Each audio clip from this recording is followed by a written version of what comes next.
போகும்போது லைட் எல்லாம் ஆஃப் பண்ணிட்டு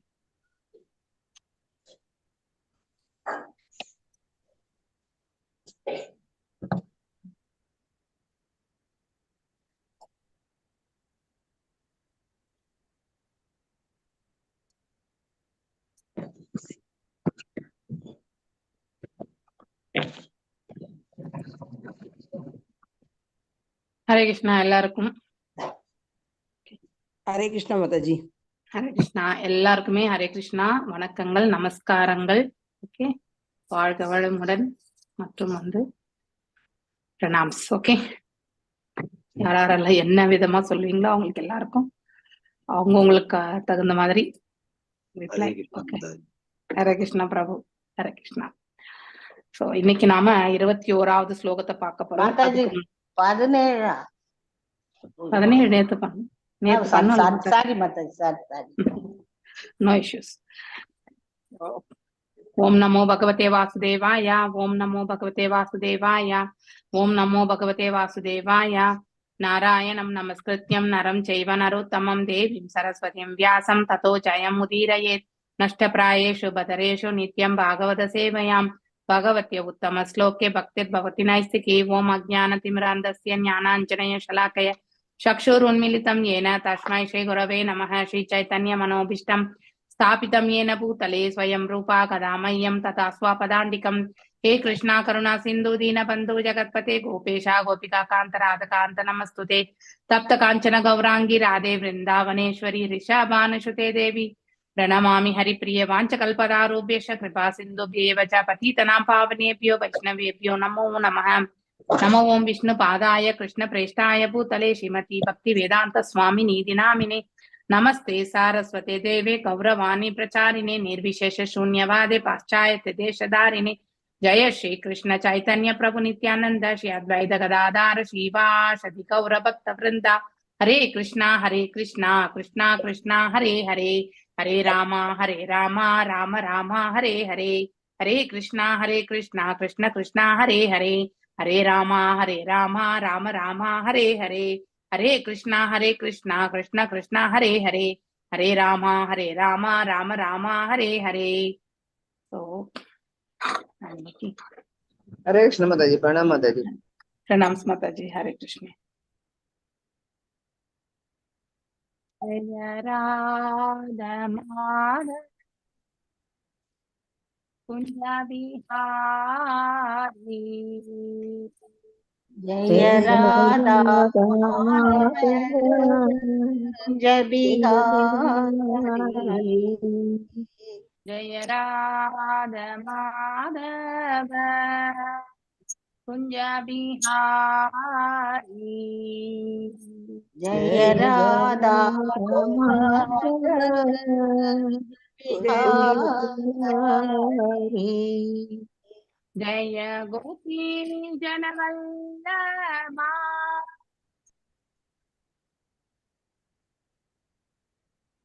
जय गोपी जनवल्लभा,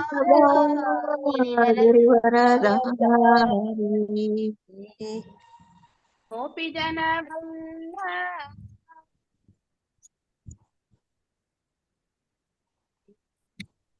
जय गोपी जनवल्लभा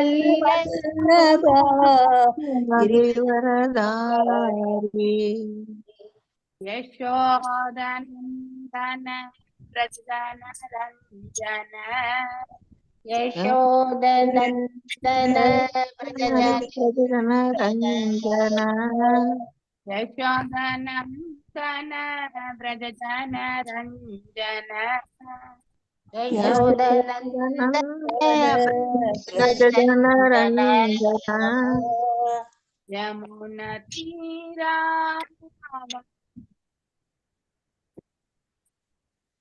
यमुनतीरा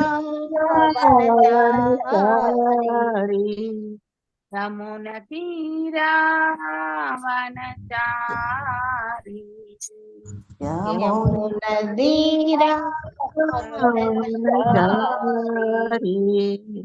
जय राधा माधव कुंज बिहारी, जय राधा माधव बिहारी। हरे कृष्णा कृष्ण कृष्ण हरे हरे, हरे राम राम राम हरे हरे। हरे कृष्ण हरे कृष्ण कृष्ण हरे हरे हरे, हरे राम हरे राम राम राम हरे हरे हरे कृष्ण कृष्ण कृष्ण हरे हरे, हरे राम राम राम हरे हरे। हरे कृष्ण कृष्ण कृष्ण हरे हरे, हरे राम राम राम हरे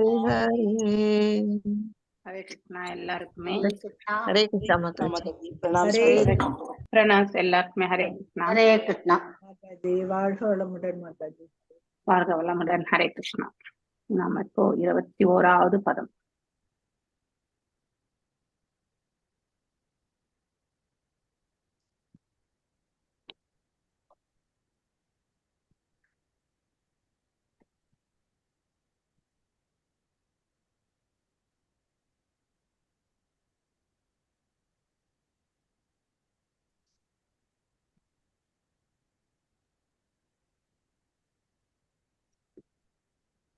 எஸ்பி விஜயகுமாரி மாதாஜி வாசினோம். யா ஏதன்மர்த்தியம் தீக்ஷா பகவதி அப்ரதிஸ்துதி ருஹயதி அஞ்ஞானஹ பிரதக்ருஷ்டி சத்வதோ விமுகோ பவேத். हरे कृष्ण माताजी। या एतान्मत्यम् उत्तिष्य भगवती अप्रदिद्रुहि दृग्यति अन्या प्रदक् दृष्टिस्तत्वो सत्वदो विमुखो भवेत्। யார் தட்சன் ஏதத் மத்தியம் இந்த உடல் உத்திசிய குறிப்பீடு பகவதி சிவபெருமானுக்கு அப்பிரதிகிருதி அழுக்காறு இல்லாதவர் திருக்யதி பொறாமையினை பொறுத்து கொள்பவர் அஞ்ஞானிகள் பிரதக் திருஷ்டி இருமை நோக்கு தத்வத உன்னத அறிவிலிருந்து விமுக இழப்போர் பவேத் ஆவார். மொழிபெயர்ப்பு அண்ட் பொருளுரை பை ஸ்ரீல பிரபுபாதாக்கு ஜெய். மொழிபெயர்ப்பு. வெறுப்பின் காரணமாக தட்சனை உயர்வாகவும் சிவபெருமானை தாழ்வாகவும் நினைப்பவர் அறிவிற்குறைந்தோர் ஆவர். காரணம், அவரது பார்வையில் இருமை உள்ளது. அப்படிப்பட்டவர் தனது உன்னதமான ஆன்மீக அறிவினை விரைவில் இழந்து விடுவர். பொருளுரை. தட்சனை ஆதரிப்பவர்கள் வெறும் உடலை மட்டுமே அறிந்தவர்கள் ஆவார்கள் என்பது நந்தியின் முதலாவது சாபம். உன்னதமான அறிவில்லா தட்சனை ஆதரிப்பவர்களும் தங்களது உன்னதமான அறிவினை இழந்து போவார்கள். தட்சன் மற்ற லோகாயுத மனிதர்களைப் போல் தன்னை தனது உடலாக மட்டுமே கருதுபவர். அதனால் அதற்குரிய வசதிகள் அனைத்தையும் பெறவே முயற்சிக்கிறார் என்று நந்தியம்பெருமான் கூறுகிறார். அவர் தனது உடலின் மீதும் அவ்வுடலுக்குரிய உறவுகளான மனைவி மக்கள் போன்றோர் மீதும் அளவு கடந்த பற்றுடையவர் ஆவார். இவையெல்லாம் ஆத்மாவினின்று வேறானவைகளாகும். ஆகையினால் நந்தியம்பெருமானது சாபமானது தட்சனை ஆதரிப்பவர்கள் தமது ஆத்மாவின் உன்னதமான அறிவினை இழப்பார்கள் என்பதாகும். அதனால் அவர்கள் முழுமுதற் கடவுளை பற்றி அறியும் அறிவினையும் பெறாது போகிறார்கள். Hare Krishna Mataji. Thank you very much Mataji. Thank you Mataji. S Prema Mataji வாசிங்கோ. गृहेषु कूढधर्मेषु शक्तो क्राम्य सुखेक्षया कर्मतन्त्रं विदनुदे वेदवाद विभिन्नदीः. हरे कृष्ण माताजी। गृहेषु कूढधर्मेषु सक्तो ग्राम्य सुगेच्छया கர்ம தந்திரம் விதனுதே வேதவாத விபன்னதீஹி. கிரகேஷு இல்லற வாழ்க்கை, கூட தர்மேஷு போலியான சமயத்தன்மை, சக்தக கவரப்பட்டு, கிராமிய சுக இச்சையா பொருள் இன்பங்களில் ஆர்வம் கொண்டு, கர்ம தந்திரம் பலன் தரும் செயல்கள், விதனுதே அவன் செய்கிறான், வேதவாத வேதங்களின் விளக்கங்களினால், விபன்ன தீஹி ஞானத்தை இழக்கிறான். Translation by Srila Prabhupada. பிரபுபாதாக்கு ஜெய். போலியான சமயத்தன்மை கொண்ட இல்லறத்தான் பொருள் இன்பங்களினாலும் வேதங்களின் மேம்போக்கான விளக்கங்களினாலும் கவரப்படுவதோடு தனது அனைத்து ஞானங்களையும் இழந்து பலன் தரும் செயல்களே எல்லாம் என்று கருதி அவற்றின் மீதே பற்று வைக்கிறான். பொருளுரை: இவ்வுடல் மட்டுமேதான் நிலையானது என்று நினைப்பவன் வேதங்களில் குறிப்பிடப்பட்டுள்ள பலன் தரும் செயல்களின் மீது பற்றுடையோன் ஆகிறான். சாதுர்மாசிய விரதம் இருப்பவன் தேவலோகத்தில் நிலையான இன்பத்தினை அடைகிறான் என்று வேதத்தில் கூறப்பட்டிருக்கிறது. ஆனால் பகவத்கீதையோ மலரினும் மென்மையான வேத மொழியினால் கவரப்படுபவர்கள் தமது உடல்களை மட்டுமே அறிந்தவர்கள் என்று கூறுகிறது. அவர்களை பொறுத்தவரை தேவலோகத்து இன்பமே எல்லாமாகி விடுகிறது. அதற்கும் மேலாக ஆன்மீக உலகம் அல்லது கடவுளின் மண்டலம் ஒன்று இருப்பதையோ ஒருவரால் அங்கு போக முடியும் என்பதையோ அவர்கள் அறிந்தவர். இவ்வாறு அவர்கள் தங்கள் உன்னதமான ஆன்மீக ஞானத்தினை இழந்தவர்கள் ஆகிறார்கள். அப்படிப்பட்டவர்கள் மறுபிறவியில் இந்திரலோகத்தையோ அல்லது சொர்க்கலோகத்தையோ அடைவதற்கு இப்பிறவியில் இல்லற வாழ்விற்குரிய ஒழுங்குமுறை விதிகளை மிகவும் எச்சரிக்கையுடன் கடைபிடிக்கின்றனர். அவர்களே இங்கு கிராம்ப சுகத்தில் பற்றுடையோர் என்று குறிப்பிடப்பட்டுள்ளனர்.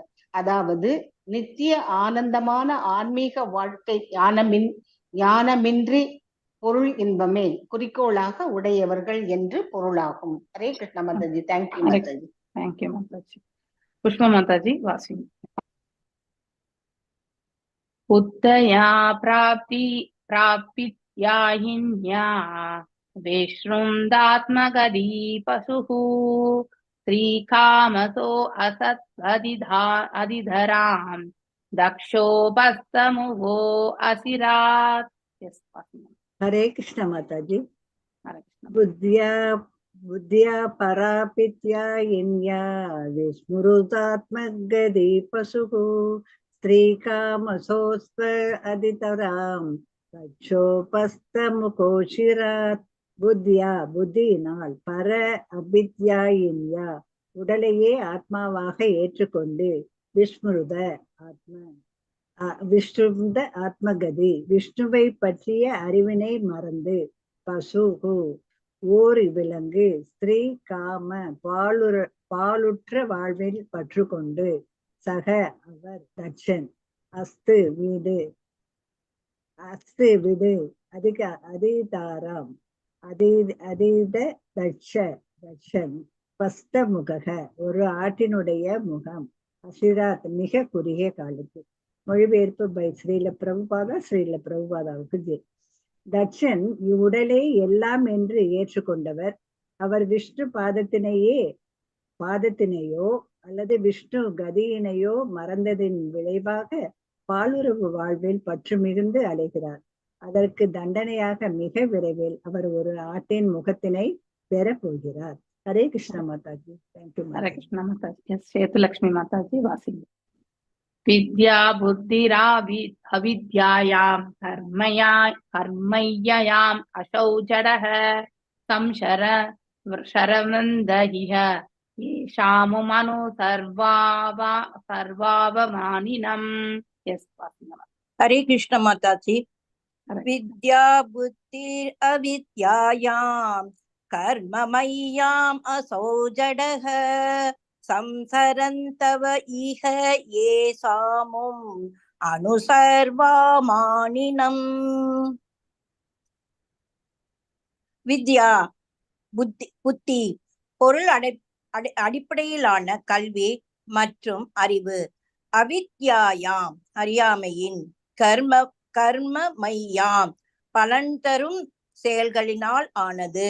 அசௌ அவர், தக்ஷன், ஜட மந்தமான, சம் சம்சரந்து மீண்டும் மீண்டும் பிறவி எடுப்பார், ஈக இவ்வுலகில், ஏ யாவ ச மேலும், அமும் தக்ஷன் அணு தொடர்ந்து, சர்வ சிவன் அவமானினம் அவமானப்படுத்தப்பட்டது. மொழிபெயர்ப்பு. பொருள் அடிப்படையிலான கல்வி மற்றும் அறிவை முனைந்து வளர்ப்போர் செய்தி ஞானத்தில் மந்தமானவர்களை விட ஆவதோடு தங்கள் அறியாமையினால் பலன் தரும் செயல்களிலும் ஈடுபடுகின்றனர். இப்படிப்பட்டவர்கள் வேண்டுமென்றே சிவபெருமானை அவமதிக்கின்றனர். இவர்கள் தொடர்ந்து பிறப்பு இறப்பின் சுழற்சியில் இருப்பாராக. பொருளுரை.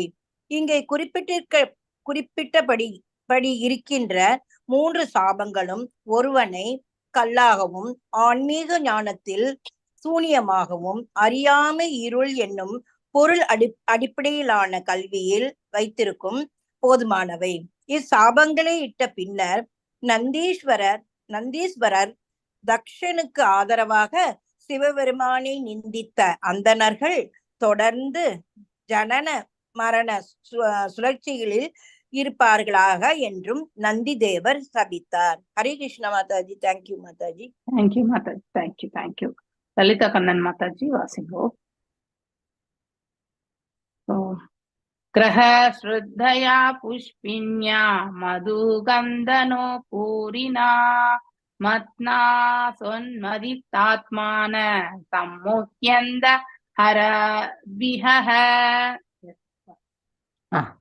हरे कृष्ण माता जी. हरे कृष्ण.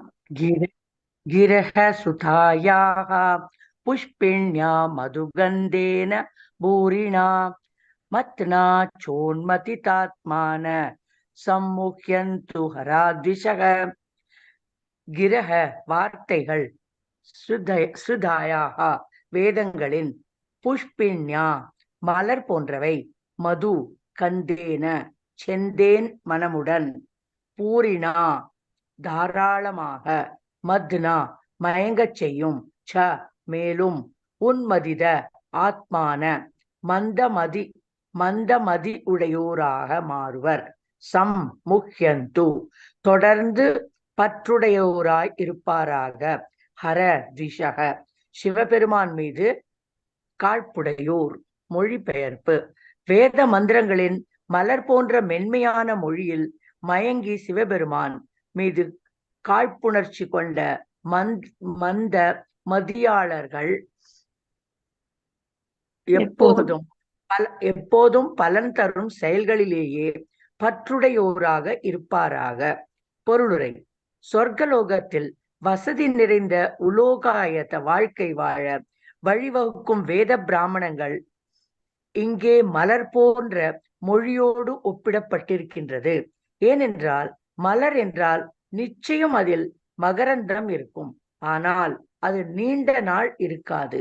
மலர் என்றால் அதில் இனிக்கும் தேன் இருக்கும், ஆனால் அது நிலையானதன்று. ஹரே கிருஷ்ண மாதாஜி. ஹரே கிருஷ்ண மாதாஜி. ஹரே கிருஷ்ணா. ஜெய் ஸ்ரீ கண்ணன் மாதாஜி. அடுத்த ஸ்லோகம் வாசிங்கோ.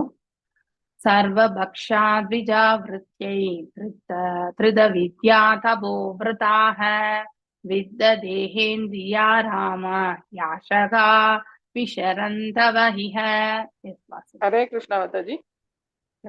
सर्वभक्षाद्विजावृत्यै त्रिद विद्या तपो वृताः विद्देहेन्द्रिया राम याशगा विचरन्तवहिः. சர்வபக்ஷாக எல்லாவற்றையும் உண்பது, விஜாக அந்தணர்கள் விருத்தியை உடலை பேணுவதற்காக, விருத வித்யா கல்வி கற்பது, தபக தவம், விரதாக விரதங்களும், வித்த பணம், தேக உடல், இந்திரிய புலன்கள், ஆராமாக விருத்தி உற, யாசகாக யாசகர்களாக, விசரந்து அலைவாராக, மிக இவ்வுலகில். மொழிபெயர்ப்பு. இந்த அந்தணர்கள் கற்பது, தவம் செய்வது, நோன்பு நோற்பது போன்றவையெல்லாம் தங்கள் உடலை பேணுவதற்காகவே ஆகட்டும். அவர்கள் எதனை உண்பது எதனை உண்ணக்கூடாது என்று பிரித்தறிய தெரியாதவர்களாக மாறட்டும். உடலை பேணுவதற்காக பொருள் தேடி வீடுகள் தோறும் சென்று அவர்கள் இறந்து பிழைக்கட்டும். பொருளுரை. தட்சனை ஆதரித்த அந்தணர்களுக்கு எதிராக நந்தியம் பெருமாள் கொடுத்த 3வது சாபம் இக்கலியுகத்தில் தான் நன்றாக செயல்படுகிறது. அந்தணர் என்றால் பிரம்மத்தை அறிந்தவர் என்று பொருள்.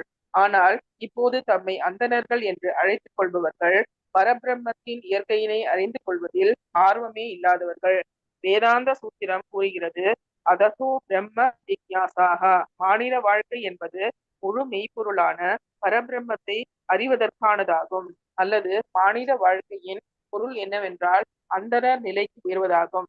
துரதிருஷ்டவசமாக உண்மையான அந்தண குடும்பங்களில் பிறந்த இந்நாளைய அந்தணர்கள் அல்லது தம்மை அந்தணர் என்று கூறிக்கொள்வோர் தாங்களும் அந்தணருக்குரிய கடமைகளை செய்வதில்லை, மற்றவர்களையும் அந்தணர் நிலையினை அடைய விடுவதில்லை. அந்தணருக்குரிய தகுதிகள் என்ன என்று வேதங்கள், ஸ்ரீமத் பாகவதம், பகவத்கீதை போன்ற இலக்கியங்கள் நன்கு விளக்குகின்றன.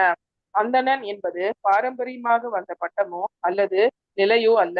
அந்தணர் அல்லாத குடும்பத்தில் பிறந்த ஒருவன், உதாரணமாக சூத்திர குடும்பத்தில் பிறந்தவன், தகுதியுள்ள குருவினை அடைந்து அவர் அறிவுரைகளின்படி நடந்து அந்தணனாக மாற வேண்டும் என்று முயன்றால் அந்தணர் என்று கூறிக்கொள்வோர் அதனை ஆட்சேபிப்பார்கள். இப்படிப்பட்ட அந்தணர்களே நந்தியம் பெருமானால் சபிக்க பெற்று எதனை உண்பது எதனை உண்ணக்கூடாது என்ற பேதமற்று அழிகின்ற தமது உடலையும் குடும்பத்தையும் காப்பதற்காக வாழ்கின்றனர். இவ்வாறு பந்தப்பட்டு சீர்குலைந்த ஆத்மாக்கள் எல்லாம் தம்மை அந்தணர் என்று அழைக்கும் தகுதியே இல்லாதவர்கள். ஆனால் கலியுகத்தில் இவர்களே தம்மை அந்தணர்கள் என்று அழைத்துக் கொள்வதோடு உண்மையிலேயே ஒருவன் அந்தணக்குரிய தகுதியினை அடைய முயற்சித்தால் அவனுக்கு தடையாகவும் விளங்குகின்றனர். இன்றைய நிலைமை இதுதான். சைத்தன்ய மகாபிரபு இக்கொள்கையினை கடுமையாக கண்டித்திருக்கிறார். அவர் ராமானந்த ராயிடம் உரையாடி கொண்டிருக்க போது, ஒருவன் அந்தண குடும்பத்தில் பிறந்தாலும் அல்லது சூத்திர குடும்பத்தில் பிறந்தாலும், அவன் இல்லறத்தானாக இருந்தாலும் அல்லது துறவியாக இருந்தாலும் அது பற்றி கவலை இல்லை. அவன் கிருஷ்ணரை பற்றிய அறிவியலை கற்றவனாக இருந்தால் அவன் ஆன்மீக குருவாக இயலும் என்று கூறியிருக்கிறார். சைத்தன்ய மகாபிரபுவிற்கு ஹரிதாச தாக்கூர் மற்றும் ராமானந்த ராயர் போன்ற சூத்திரர்கள் எனப்படும் எத்தனையோ சீடர்கள் இருந்தனர். கோஸ்வாமிகள் என்று அழைக்கப்படும் பகவான் சைத்தன்யரின் தலை மாணாக்கர்கள் எல்லாம் அந்தன சமுதாயத்திலிருந்து நீக்கி வைக்கப்பட்டவர்களே. ஆனால் சைத்தன்ய மகாபிரபு தனது கருணையினால் அவர்களை முதல் தர வைத்தவர்களாக மாற்றினார். Hare Krishna Mataji. Thank you Mataji. Hare Krishna. Yes, last ஸ்லோகம் பத்மா மாதாஜி வாசிங்கோ. தஸ்யையவம் வதத சாபம் ஸ்ருத்வா த்விஜகுலயா வை ப்ருகோ பிரதஷ்ய பிரதக்யஸ்ருஜஸ் சாபம் பிரம்மதண்டம் துரத்யயம். ஹரே கிருஷ்ணா மாதாஜி. ஹரே கிருஷ்ணா. தஸ்யைவம் வதத சாபம் ஸ்ருத்வா த்விஜகுலாய வை ப்ருகு பிரத்யஸ்ய ருஜஸ்சாபம் பிரம்மதண்டம் துரத்யயம். தஸ்ய அவரது, அதாவது நந்தியம் பெருமான், ஏவம் இவ்வாறு, வதத வார்த்தைகள், சாபம் சாபம், ஸ்ருத்வா கேட்டு, த்விஜகுலாய அந்தணர்களுக்கு, வை உண்மையில், பிருகு பிரத்யஸ்ருஜஸ் செய்தது, லாபம் ஒரு சாபம், பிரம்மதண்டம் அந்தணருக்குரிய தண்டனை, துரத்யயம் கடக்க முடியாதது. மொழிபெயர்ப்பு. All glories to Srila Prabhupada. பரம்பரை அந்தணர்கள் அனைவரும் நந்தியம் பெருமானால் இவ்வாறு சபிக்கப்பட்டதை கண்ட பிருகு முனிவர் சிவபெருமானின் அடியவர்களை கடுமையான அந்தண சாபத்தினால் கண்டித்தார்.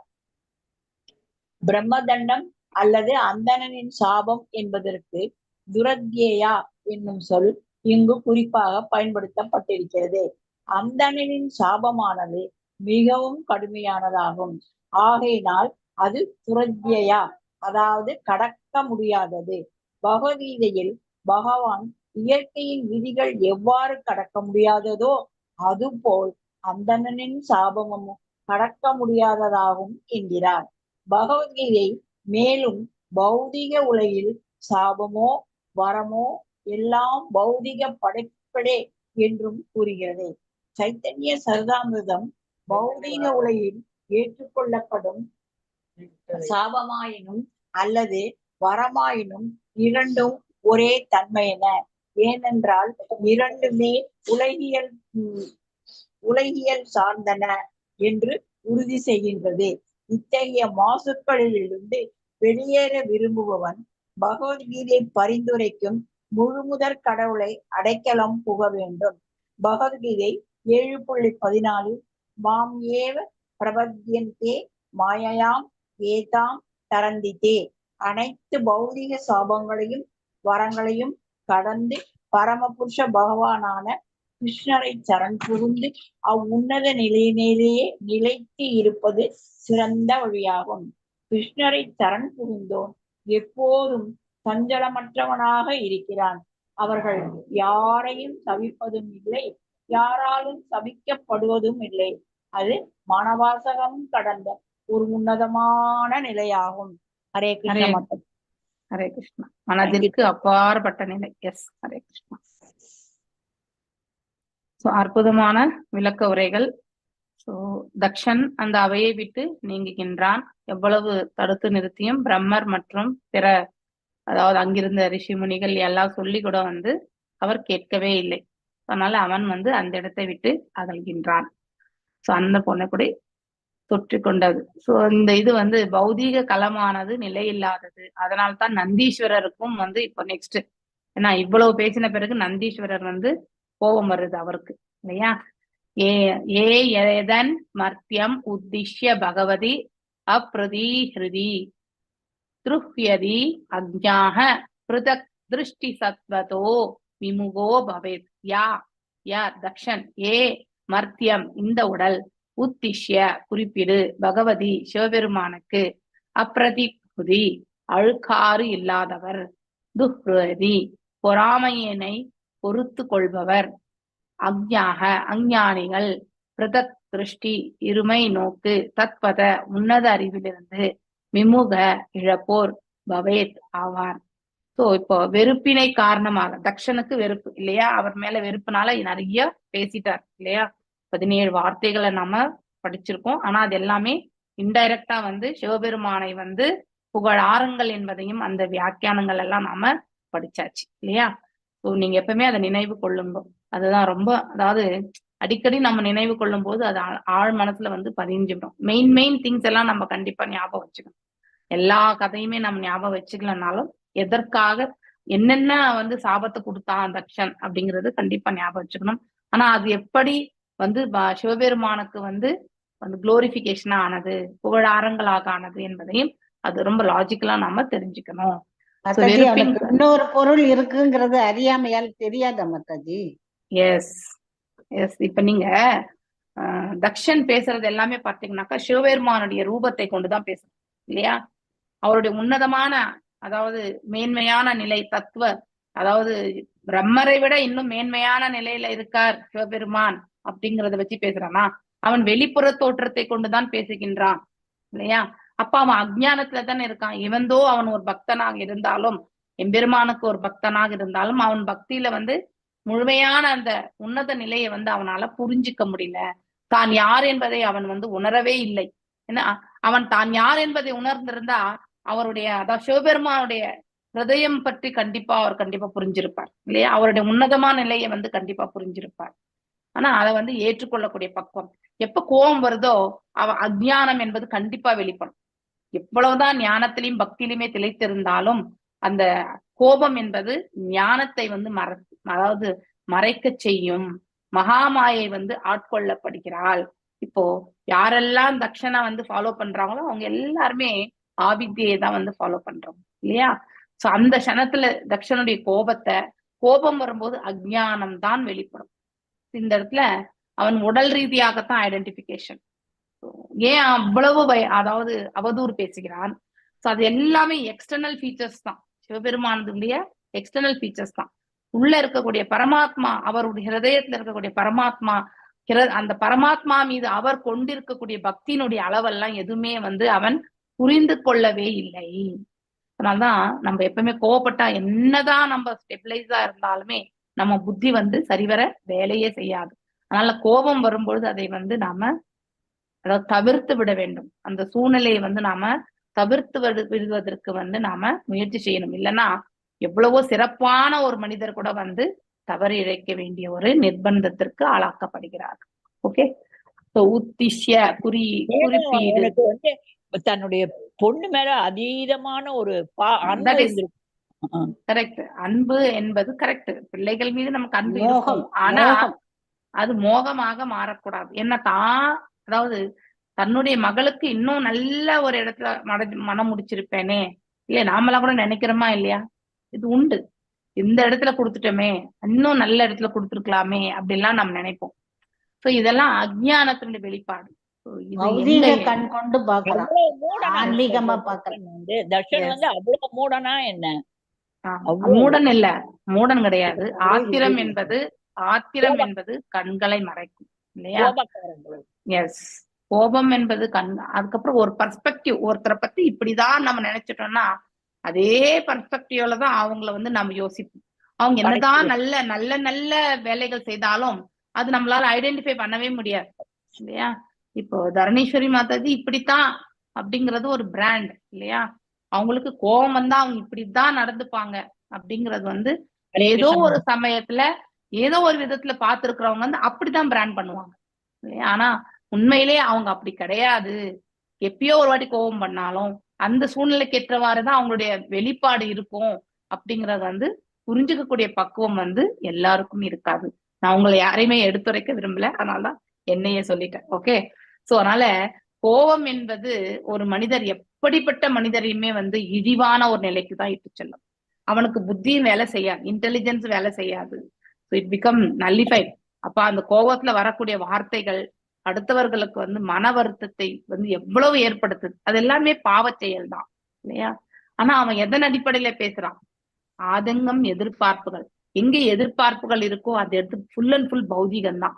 ஆன்மீக தளத்துல இருக்கிறவங்க எதிர்பார்ப்புகளே இருக்காது. தன்னுடைய மகளுடைய தலையெழுத்து அவரை திருமணம் செய்து கொள்ளணும்ன்றது இருக்கு இல்லையா? அதை அவர் ஏன் ஏற்றுக்கொள்ளவில்லை? தட்சன் ஏன் ஏற்றுக்கொள்ளவில்லை? ஏனென்றால் அவர் எக்ஸ்பெக்டேஷன் வந்து பெரிய, அதாவது செல்வந்தர் இந்த மாதிரி, எஸ், பெரிய பெரிய லெவல்ல இருக்கணும் அப்படிங்கிறது. சிவபெருமான் உண்மையிலே பெரிய லெவல்ல தான் இருக்கார். ஆனா அவருடைய நிலையை வந்து புரிந்து கொள்ளக்கூடிய பக்குவம் வந்து தக்ஷனுக்கு கிடையாது. ஏனென்றால் அவன் வெளிப்புற தோற்றத்தை கண்டு அவன் அனைத்தையுமே ஆராய்கின்றான். யார் ஒருத்தர் வந்து ஸ்தூல உடலுடைய தோற்றத்தை கண்டு ஆராய்கிறார்களோ அவர்கள் வந்து பௌதிகவாதிகள் தான். இன்னும் பௌதிக நிலையில தான் அவங்க வந்து வாழ்ந்துட்டு இருக்காங்க அப்படிங்கறத வந்து நாம நன்னா புரிஞ்சுக்கணும். அதையும் தாண்டி வந்து மனசளவுல வந்து நல்ல ஒரு குவாலிட்டிஸ் இருக்கிறவங்கள பாக்குறவங்க இரஸ்பெக்டிவ் ஆஃப் த வெளிப்புற தோற்றத்தை வந்து பற்றி பெரிதாக ஏற்றுக்கொள்ளாமல் உள்ள அன்போடு இருக்கக்கூடிய மனிதர்களை அவர்கள் நோக்கினால் என்றால் அதுதான் உண்மையான பார்வை. சோ அங்கே பாடிலி அட்டாச்மெண்ட் இருக்காது. ஓகே, இந்த ரெண்டு வேறுபாடை நாம தெரிஞ்சுக்கணும். ஆனா அதற்கு நமக்கு காமம், குரோதம், மோகம், லோபம், மதம், அக்ஷரம், இந்த 6 பண்புகளில இருந்து நாம விலகி இருக்கணும். இதெல்லாமே ஒரு ஜீவாத்மாவை வந்து கலங்கப்படுத்தக்கூடிய பண்புகள். இத்தகைய பண்புகள்ல இருந்து அந்த ஜீவன் வந்து தூரமாக விலகி இருக்கணும். அப்பிரதிஹிருதி, அழுக்காறு இல்லாதவர் இல்லையா? அப்படின்னா நம்ம அதாவது தூய்மையற்ற நிலை இருக்கிறது இல்லையா? கண்டாமினேஷன். 6 விதமான இதுல வரக்கூடியதுதான் கண்டாமினேஷன். திருஹிருதி, பொறாமையின்மை, பொறுத்து கொள்பவர், பொறாமையினை பொறுத்து கொள்பவர். இப்ப இந்த இடத்துல பொறாமை யாருக்கு? தக்ஷனுக்கு. அதை பொறுத்து கொள்ள வந்து யாரு? சிவபெருமான் பொறுத்து கொண்டார். ஆனா நந்தீஸ்வரர் பொறுத்து கொள்ளவில்லை. அஞ்ஞானிகள் இல்லையா? பிரதக் திருஷ்டி, இருமை நோக்கு, அப்படிப்பட்டவர்கள் இரட்டை குணத்தை கொண்டவர்கள். அப்படின்னா பௌதிகவாதிகள். தத்வதக, உன்னத அறிவிலிருந்து விமுக, இழப்போர் பவேத் ஆவார். சோ வெறுப்பின் காரணமாக தக்ஷனை உயர்வாகவும், இதை வந்து நம்ம ஜஸ்ட் திருபிராயத்துல நாம கூட இந்த கதையை கேட்டிருப்போம் இல்லையா? தக்ஷன் வேள்வியை நடத்தினார். அடுத்து வந்து சிவபெருமான் வந்து உமாதேவிக்கு வந்து அந்த யாகத்துல வந்து கலந்து கொள்றதுக்கு வந்து அனுமதி கொடுக்கறது இல்ல. அனுமதியின்றி சென்று இல்லையா அங்கே அவமானப்படுத்தப்பட்டு இங்கே வந்து சிவபெருமானிடத்துல வந்து இதெல்லாமே வந்து கோர்வையான, அதாவது நம்ம கேட்டதும் பார்த்ததும் சில நாடகங்கள் எல்லாம் பார்த்தது எல்லாமே இதெல்லாமே உண்டு, சினிமாலே உண்டு இல்லையா? ஆனா உண்மையிலே அது கரெக்டான ஸ்டோரி கிடையாது. இப்ப நம்ம இங்க பார்க்கும் பொழுது இங்க சிவபெருமான் தான் வந்திருக்கார், பார்வதி வரல இல்லையா? இந்த இடத்துல இன்னும் நமக்கு அது தெரிய வரல. சோ இனிமேதான் அவன் தெரிய வரும். அப்படி இருக்கும் பட்சத்துல இவர் வந்து ஏன் வந்து இந்த மாதிரி ஸ்டோரிஸ் எல்லாம் சொல்லும் பொழுது நிறையவே வந்து நம்ம குக் பண்ணிடுவோம், அந்த மாதிரி சொல்லக்கூடாது. ஆனா சினிமால வந்து சினிமா தான், அதை நம்ம ஒண்ணும் பண்ண முடியாது. நாடகங்கள்லயுமே சிலது எல்லாமே உண்மை இருக்கிறது கிடையாது. ஆனா ஓவரால் கருத்தை தான் நம்ம எடுத்துக்கணுமே தவிர இண்டிவிஜுவலா நம்ம வந்து அதுல பார்க்க முடியாது. சோ இந்த பாடியில இருக்கக்கூடியவங்க எல்லாருமே இரட்டைத்தன்மையோடு இருக்கக்கூடியவங்க தான். அப்படின்னா சோ குளிர் வெப்பம் எப்படி ரெண்டா நமக்கு தோன்றதோ அந்த ரெண்டு சூழ்நிலையிலுமே அவங்க வந்து அவங்களால வந்து பேலன்ஸ் பண்ண முடியாது. ஏன்னா அவங்களுடைய எதிர்பார்ப்புகள் அதிக குளிர் இருந்தா வெப்பம் இருக்கா இல்லையா, அதிக வெயில் இருந்தா ஐயோ குளிர்ச்சி இருக்கா அப்படின்னு தேடிட்டு போவாங்க. அதிக வெப்பம் அதிக குளிர் இந்த பிரபஞ்சத்துல கண்டிப்பா இருக்கும் அப்படிங்கிற அந்த பக்குவத்தை வந்து புரிந்து கொள்ளாதவர்கள். சோ இங்க வெறுப்பு விருப்பு இல்லையா, பிடிக்கும் பிடிக்காது அப்படிப்பட்ட ஒரு காரணமாக தக்ஷன் வந்து சில பேருக்கு வந்து தக்ஷன் வந்து வைஷ்ணவா அப்படிங்கிறதுக்காக புரிஞ்சு, ஆனா உண்மையிலே அவர் பக்குவம் அடைந்த வைஷ்ணவாவாக இருந்தா இந்த கோபத்தை அவர் வந்து தவிர்த்திருக்கலாம். தன்னுடைய மகளையும் மருமகனையுமே வந்து மனப்பூர்த்தியாக அவர் ஏற்றுக்கொண்டிருந்தால் இந்த ப்ராப்ளம்ஸ் எதுவுமே வந்திருக்காது இல்லையா.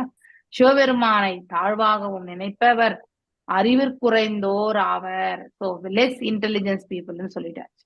காரணம் அவரது பார்வையில் வந்து இருமை உள்ளது. எதனால ரெட்டத்தன்மை, ஸோ எதிர்பார்ப்புகள் இல்லையா, அட்டாச்மெண்ட் இதெல்லாம் இருக்கிறதுனால பௌதிக பண்புகள் எல்லாம் மேலோங்கி இருக்கிறதுனால அவங்க எப்பவுமே இந்த கலங்கமான நிலையில தான் இருப்பாங்க.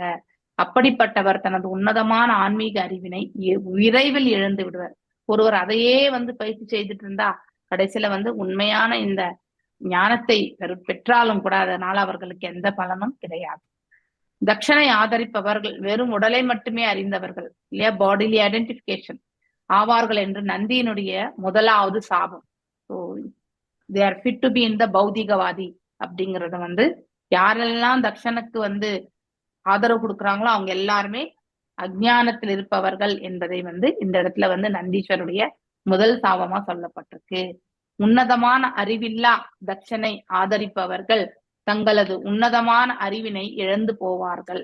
ஸோ இந்த இடத்துல தக்ஷன் உன்னதமானவன் தான், ஏன்னா அவனும் ஒரு பக்தன் இல்லையா. அறிவு என்பது உன்னதமானது தான். ஒவ்வொரு உயிர் வாழியுமே வந்து உண்மையான அறிவை வந்து பெற வேண்டும். ஸோ யார் ஒருத்தர் தக்ஷனை ஆதரிக்கிறார்களோ அவங்களுக்கு உண்மையான அதாவது அறிவும் வந்து இருக்காது, இழந்தவர்கள் ஆகின்றனர் என்று சொல்லப்பட்டிருக்கு.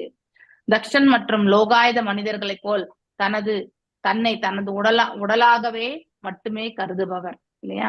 அதாவது பாடிலி ஐடென்டிபிகேஷன் அந்த இதுலதான் நம்ம செயல்படுறோம். யாரெல்லாம் தக்ஷனை போன்று இருக்கிறவர்கள், அதனால் அதற்குரிய வசதிகள் அனைத்தும் பெறவே முயற்சி, பௌதிக முன்னேற்றத்தை பத்தி நமக்கு கண்டிப்பா உண்டு என்று நந்தியம் பெருமான் கூறுகிறார், நந்தீஸ்வரர் சொல்றார். மேலும் அவர் தனது உடலின் மீது அவ்வுடலுக்குரிய உறவுகளான நம்ம ரிலேஷன்ஷிப், மனைவி, மக்கள், வீடு இல்லையா, நண்பர்கள், இப்படி சொந்த பந்தம் எல்லாமே இருக்கும் இல்லையா, அப்படிப்பட்டவர்கள் மீது அவர் வந்து அளவு கடந்த பற்றுடையவர் ஆவார். இவையெல்லாம் ஆத்மாவினின்று வேறானவைகளாகும். சென்றால் அதாவது எல்லாரையுமே ஒன்று போல பார்க்கணும், ஒருத்தரை பிடிக்கும் ஒருத்தரை பிடிக்காது, வெறுப்பு எதையும் காட்டக்கூடாது. அது வந்து பாகுபாடு, அது பௌதிகவாதியினுடைய குணாதிசயம். ஆன்மீக தளத்துல இருக்கிறவங்க வந்து எல்லா உயிர்களிலுமே இருக்கக்கூடிய ஜீவன் பரமாத்மாவிலிருந்து வந்த பின்ன பகுதிகள் என்பதை அறிந்திருக்கும். அதுவும் உன்னதமானது, நித்தியமானது, இந்த உடல்தான் நித்தியமற்றது என்பதை எல்லாம் அவர்கள் அறிந்திருப்பார்கள். இப்படிப்பட்ட ஞானத்தை அறியாதவர்கள் வெறுமனே உடல் ரீதியான அந்த அறிகுறிகளை மட்டும்தான் அவங்களால புரிஞ்சுக்க முடியும். உண்மையான ஆத்மாவின் நிலையை பற்றி அவங்களால கண்டிப்பா புரிஞ்சுக்க முடியாது. இவையெல்லாம் ஆத்மாவின் என்று வேறானவைகளாகும் இல்லையா. பாடியிலே ஸ்தூலம் என்பது ஆத்மாவிலிருந்து வேறானது. ஆகையினால் நந்தியன் பெருமானது சாபமானது தக்ஷனை ஆதரிப்பவர்கள் தமது ஆத்மாவின் உன்னதமான அறிவினை இழப்பார்கள். தான் யார் என்பதையும், தனக்கும் இந்த பிரபஞ்சத்திற்கு இருக்கக்கூடிய சம்பந்தம் என்ன, தான் ஆற்ற வேண்டிய கடமைகள் என்ன, அந்த கடமைகளை எவ்வாறு ஆற்ற வேண்டும், இப்படி எல்லாவற்றையுமே இறைவனை எவ்வாறு நாடுவது, இதை பற்றியெல்லாம் வந்து தெரிஞ்சுட்டு இருக்கணும் இல்லையா.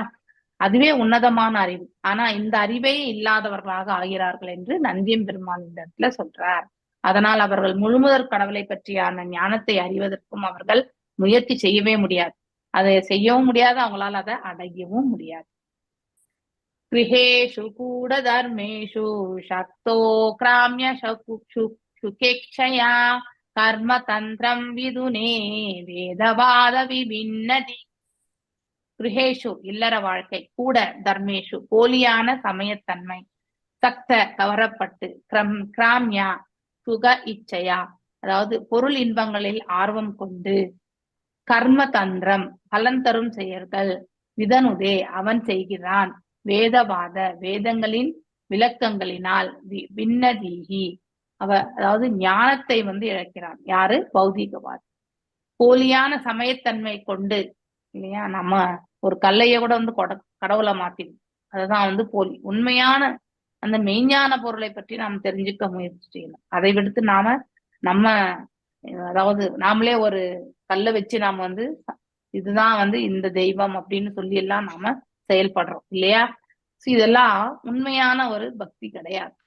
போலியான சமயத்தன்மை, இதுதான் போலியான கொண்டு இல்லறத்தான் பொருள் இன்பங்களினாலும், இல்லையா, எதை செஞ்சா நமக்கு சொல்யூஷன் வரும், எந்த பூஜை பண்ணா நமக்கு இதாகும் அப்படிலாம் நம்ம நினைக்கிறோம். ஆனா உண்மையிலே பூஜைகள் புனஸ்காரங்கள் கண்டிப்பா தேவை. அது எல்லாம் வல்ல இறைவனுக்காக செய்யும். அதுதான் முக்கியம். யாருக்கு செய்யறோன்றதுதான் ரொம்ப ரொம்ப முக்கியம். சோ அதாவது அனைத்து ஞானங்களையும் இழந்த பலன் தரும் செயல்களே எல்லாம் என்று கருதி அவற்றின் மீதே அவன் பற்றுதலை உணர்கிறான், இல்லையா, வைக்கிறான். இவ்வுடல் மட்டும்தான் நிலையானது என்று நினைப்பவன், அதாவது இந்த ஸ்தூல உடலில் நிலையற்றது இல்லையா, ஆனாலும் அதுதான் நிலைத்தது என்று உணரக்கூடியவர்கள் வேதங்களில் குறிப்பிட்டுள்ள பலன் தரும் செயல்கள் மீது பற்றுடையனாகிறார்கள், இல்லையா, ஃப்ரூட்டிவ் ஆக்ஷன்ஸ். சதுர்மாசிய விரதம் இருப்பேன், தேவலோகத்தில் நிலையான இன்பத்தினை அடைகின்றான் என்று வேத கூற்றுகள் சொல்லப்படுகிறது. ஆனால் பகவத்கீதையோ என்ன சொல்றது? பகவத்கீதை மலரினும் மென்மையான வேத மொழிகளால் கவரப்படுபவர்கள், அதாவது அந்த ஸ்கிரிப்சர்ஸ் மீது நாட்டத்தை கொண்டவர்கள் கவரப்பட தமது உடலை மட்டுமே அறிந்தவர்கள் என்று கூறப்படுகிறது. அப்படின்னா தாத்பரியத்தை புரிஞ்சுக்கணும். வேத மொழியல் ஃபிளவரி வேர்ட்ஸ் நம்ம 15வது அத்தியாயத்துல புருஷோத்தம யோகத்துல சொல்லுவாங்க, வேதங்கள் எல்லாமே பலன் கருதும் செயல்களை தான் கொடுக்கவல்ல, இல்லையா? அதையே நாம என்ன பண்றோம், அந்த வேத சாஸ்திரங்கள்ல இது எந்த ப்ராப்ளமோ அந்த ப்ராப்ளத்துக்கு தகுந்த அந்த சொல்யூஷனை தேடி கண்டுபிடிச்சு ஒரு புரோகிதரை வச்சு அதெல்லாம் நம்ம செய்து முடிக்கிறோம், இல்லையா? ஆனா இந்த பௌதீக சம்பந்தப்பட்ட கடினமான சூழ்நிலைகள் எல்லாமே இறைவன் மீது பாரத்தை போட்டு நாம நம்முடைய செயல்களை பக்குவமாக செய்தால் அது எல்லாமே பனி போல நீங்கிவிடும். ஆனா நமக்கு அந்த சமர்ப்பணம் தான் கிடையாது. அதுதான் நம்ம அறியாது. அவர்களை பொறுத்தவரை தேவலோக தின்பமே ஏன்னா இந்த 14 லோகத்துல மேல தேவலோகம், சத்தியலோகம் இங்கெல்லாம் நல்ல ஆப்புலன்ஸ். அந்த இடத்துல எல்லாம் போனாக்கா நல்லவே புண்ணியங்களை அனுபவிப்பார்கள். ஆன்மீக உலகம் இதற்கு மேல அந்த விரஜாரவரை கடந்துதான் ஆன்மீக உலகம் இருக்கு அப்படிங்கிறத கண்டிப்பா தெரிஞ்சுக்க முயற்சி செய்யணும். ஆனா அதை இவர்கள் அறிந்திருக்க மாட்டார்கள். யார் அறிந்திருக்க மாட்டார்கள்? பௌதிகவாதிகள். இவ்வாறு அவர்கள் தங்களை உன்னதமான ஆன்மீக ஞானத்தை இழந்தவர்கள். அப்படிப்பட்டவங்க ஆல்ரெடி வேத ஞானத்தை அவர்கள் பெற்றிருந்தாலும் அது எல்லாமே அவங்களை விட்டு விலகும். இழந்தவர்களாகிவிட்டார்கள். அப்படிப்பட்டவர்கள் மறுபிறவில் இந்திரலோகத்தையோ சொர்க்கலோகத்தையோ அதாவது அடைவதற்கு பிறவியில் இல்லற வாழ்க்கை ஒழுங்குமை விதிகளை மிகவும் எச்சரிக்கையுடன், இல்லையா, ரிச்சுவல்ஸ் சாதன பக்தியை மட்டுமே கடைசி வரைக்கும் நம்ம பயிற்சி பண்ணக்கூடாது. we should elevate to ராகணுக பக்தி, பாவ பக்தி, இந்த நிலைக்கு போகும்.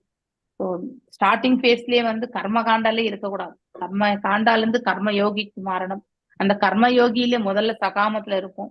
அந்த சகாமத்துல இருந்து அடுத்து நிஷ்காமக்கு போகணும். அதுதான் ரொம்ப ரொம்ப முக்கியம். அதாவது நித்திய ஆனந்தமான ஆன்மீக வாழ்க்கை ஞானமின்றி பொருள் இன்பமே குறிக்கோளாக உடையவர்கள் என்பது பொருளாகும். இவ்வாறாக அதாவது நந்தீஸ்வரர் சாபத்தை கொடுத்திருக்கார். அடுத்து பார்க்கலாம். புத்தயா பிராபித்யா விஸ்ரும் ஆத்மன கதி பசுஹு ஸ்ரீகாமஹ சோ அஸ்வத அதிதராம் தக்ஷோபஸ்த முகோ அசிரதாத். புத்தயா புத்தியினால், பர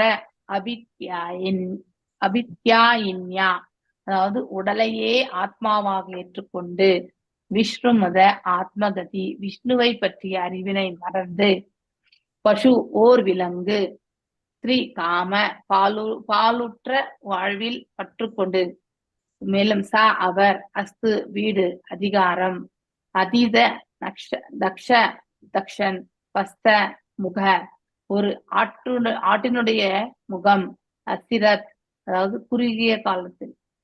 சோ அதாவது இந்த சாபம் முடியறது பதிலுக்கு நந்தீஸ்வரருடைய சாபம், அதுக்கப்புறம் பிருகு முனியருடைய சாபம், இதெல்லாம் முடிஞ்சு யாகசாலையே வந்து துவம்சமாக்கப்படுகிறது இல்லையா. மீண்டும் அதையெல்லாம் சுத்தம் செய்து மீண்டும் வந்து அந்த யாகங்கள் வந்து செயல்படுத்துவதற்கான முயற்சிகள் எல்லாம் நடைபெற்று அதுக்கப்புறம் யாகத்தை முடிக்கிறாங்க. ஆனா எந்த தலையோட, ஆட்டு தலையோட தக்ஷனுக்கு வந்து இந்த யாகத்தை முடிக்கக்கூடிய அந்த வாய்ப்பு சிவபெருமானால் தான் வழங்கப்படுகிறது. தக்ஷனி உடலே எல்லாம் என்று ஏற்றுக்கொண்டவர் இல்லையா. அவர் விஷ்ணு பாதத்தினிலேயோ அல்லது விஷ்ணு கதியினையோ மரதந்தின் விளைவாக பாலுற வாழ்வில் வந்து பற்று கொண்டுள்ளார் இல்லையா. சோ உண்மையான நிலை என்னென்பதை வந்து ஆன்மீக நிலையை உணராமல் இந்த பௌதிகவாசியாகவே அவர் வந்து வாழ்கின்றார். மேலும் அதற்கு தண்டனையாக மிக விரைவில் ஒரு ஆட்டின் முகத்தினையும் பெறுகிறார் இல்லையா. அவர் தலையை வந்து வீரபத்ர சுவாமி வந்து இது பண்றாரு. அதன் பிறகு ஆட்டு தலையை வச்சு வந்து அந்த யாகத்தை நிறைவு செய்கிறார். வித்யா புத்திரா வித்யாயாம் கர்மயாம் அசௌ ஜடஹ சம்ஸ்ரவந்த இஹ ஏ சாமும் அணு சர்வாவ மானினம். வித்யா புத்தி, பொருள் அடிப்படையான கல்வி. இப்ப நாமெல்லாம் படிக்கிறதே பொருள் அடிப்படையான கல்விதான் மற்றும் அறிவு. ஆவித்யாயாம் அறியாமின், உண்மையா அந்த மெய்ஞானத்தை பற்றி தெரிந்து கொள்வதுதான் ஞானம். இங்க படிக்கிறது எல்லாமே வந்து ஸ்கில்ஸ் தான்.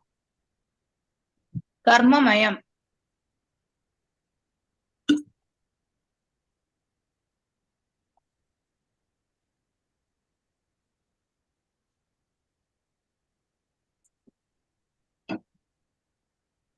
கர்மமயம் பலன் தரும் செயல்களினால் ஃப்ரூட்டிவ் ஆக்டிவிட்டிஸ். அசௌ யாரு? தக்ஷன். அவர் ஜட மந்தமான சுமரந்து மீண்டும் மீண்டும் பிறவி எடுப்பார். அதாவது புனரப்பி ஜனனம் புனரப்பி மரணம், பிறப்பு இறப்பு சக்கரத்துல வந்து இருப்பார். ஹரே கிருஷ்ணா. மத்த இருங்கோ, நான் முடிச்ச பிறகு கேளுங்க. ஹரே கிருஷ்ணா. இஹ இவ்வுலகில், ஏ ஆவர், யா மேலும், அமும் தக்ஷன், அணு தொடர்ந்து, சர்வ சர்வ சிவன் அவமானினம் அவமானப்படுத்தப்பட்டு பொருள் அடிப்படையிலான கல்வி மற்றும் அறிவை முனைந்து, பொருள் அடிப்படை அதாவது நாம சம்பாத்தியம் பண்ணணும் இல்லையா, அது வந்து ஸ்கில்ஸ். கண்டிப்பா அதுவும் நமக்கு தேவைதான், இல்லைன்னா இந்த பௌதீக உலகத்துல நாம சர்வை ஆக முடியாது. ஆனா அதையே நாம இறைவன் தாழ் பணிந்து செயல்படுத்திக்கலாம். அட்லீஸ்ட் எதிர்பார்ப்புகளின்றி இதுதான் அடைஞ்சே தீரணும்ன்ற அந்த இலக்கு இன்றி இந்த பிரபஞ்சத்துல வாழும் காலம் வரைக்கும் இந்த ஜீவனை வந்து நடத்துவதற்கு இறைவனே வழிவகுத்து கொடுக்கட்டும் அப்படின்னு நினைச்சிட்டு நாம ஒரு கர்மத்துல வந்து ஈடுபட்டு இருந்தா அது நமக்கு பந்தப்படுத்தாது. அப்படிப்பட்ட ஒரு ஞானத்தை நாம தெரிஞ்சுக்கணும். ஆனா 90% மேல இந்த ஞானம் வந்து தெரியவே தெரியாது. நமக்கு ஒரு பேக்கேஜ் வருது, இந்த வேலை வருது, அந்த வேலை வருது இல்லையா, இதுதான் இருக்குமே ஒழிய இதனுடைய இந்த செயலை நாம் எவ்வாறு செய்யணும்ன்ற அந்த புத்தி வந்து நமக்கு கிடையாது. அதனால்தான் கட்டுண்ட பலன்கள் மீது நமக்கு பற்றுதலை கொண்டு நாம் செயல்படுவதால் நாம கட்டுண்ட நிலையிலேயே தான் இருப்போம். எப்ப இது இறைவனுக்காக ஆற்றக்கூடிய தொண்டு என்று எண்ணிக்கொண்டு நாம செயல்படுகின்றோமோ அப்ப நாம கர்ம பந்தனத்திலிருந்து விடுபடுகிறோம். இது நம்ம தெரிஞ்சுக்க வேண்டிய ஒன்று. ஞானத்தில் மந்தமானவர்கள் ஆவது இது சாபம் இல்லையா. வெறுமனை பலன் கருதும்ல வந்து ஈடுபட்டு அவர்கள் வந்து ஞானத்துல மந்தமானவர்களாக சபிக்கப்படுகிறார்கள். இப்போ தங்கள் அறியாமையினால் பலன் தரும் செயல்களிலும் ஈடுபடுகின்றனர். இப்படிப்பட்டவர்கள் வேண்டுமென்றே சிவபெருமானை அவமதிக்கின்றனர். இவர்கள் தொடர்ந்து பிறப்பு இறப்பு என்னும் சுழற்சியில் இருப்பாராக. இது செகண்ட் இல்லையா. இங்க குறிப்பிடத்தக்க 3 சாபங்கள் வந்து ஒருவனை கல்லாகவும் ஆன்மீக ஞானத்தில் சூன்யமாகவும் அறியாமை இருள் என்று பொருள் அடிப்படையில வந்து கல்வி வைத்திருக்கும் போதுமானவை. அதாவது இச்சாபங்கள் இட்ட பின்னர் நந்தீஸ்வரர் தக்ஷனுக்கு ஆதரவாக சிவபெருமானை நிந்தித்த அந்தணர்கள் தொடர்ந்து ஜனன மனத சுழற்சி இருப்பார்களாக என்று நந்தீஸ்வரர் வந்து சபித்து விட்டார். அவர்களுக்கும் என்னதான் அவங்க வந்து வேத சாஸ்திரங்கள் விற்பனராக இருக்கலாம் இல்லையா, ஆனாலும் வேத சாஸ்திரங்களுடைய நோக்கமே வந்து இறைவனை புரிந்து கொள்வது இல்லையா. அந்த 15 பாயிண்ட் சர்வஸ்ய சாகம் இறுதி சன்னிவிஷ்டம் இல்லையா. அதாவது அனைத்திலுமே வந்து அவர்தான் இலக்கு என்பதை புரிந்து கொள்ள வேண்டும் இல்லையா? அவரிடமிருந்தே ஞாபக சக்தியும் மறதியும் தோன்றுகிறது இல்லையா? வேதங்களால் அறியப்பட வேண்டியவரும் நானே என்று பகவான் சொல்றார். அததான் இந்த இடத்துல வந்து எடுத்துரைக்கப்பட்ட. அதை பற்றி புரிந்து கொள்ளாமல் வெறுமனே அதாவது பலன் கரும் செயல்களில் ஈடுபட்டிருக்கும் பொழுது அவர்கள் இன்னொரு கட்டுண்ட உடலை ஏற்பதற்கான முயற்சியில் ஈடுபட்டு கொண்டிருக்கிறார் என்று பொருள்.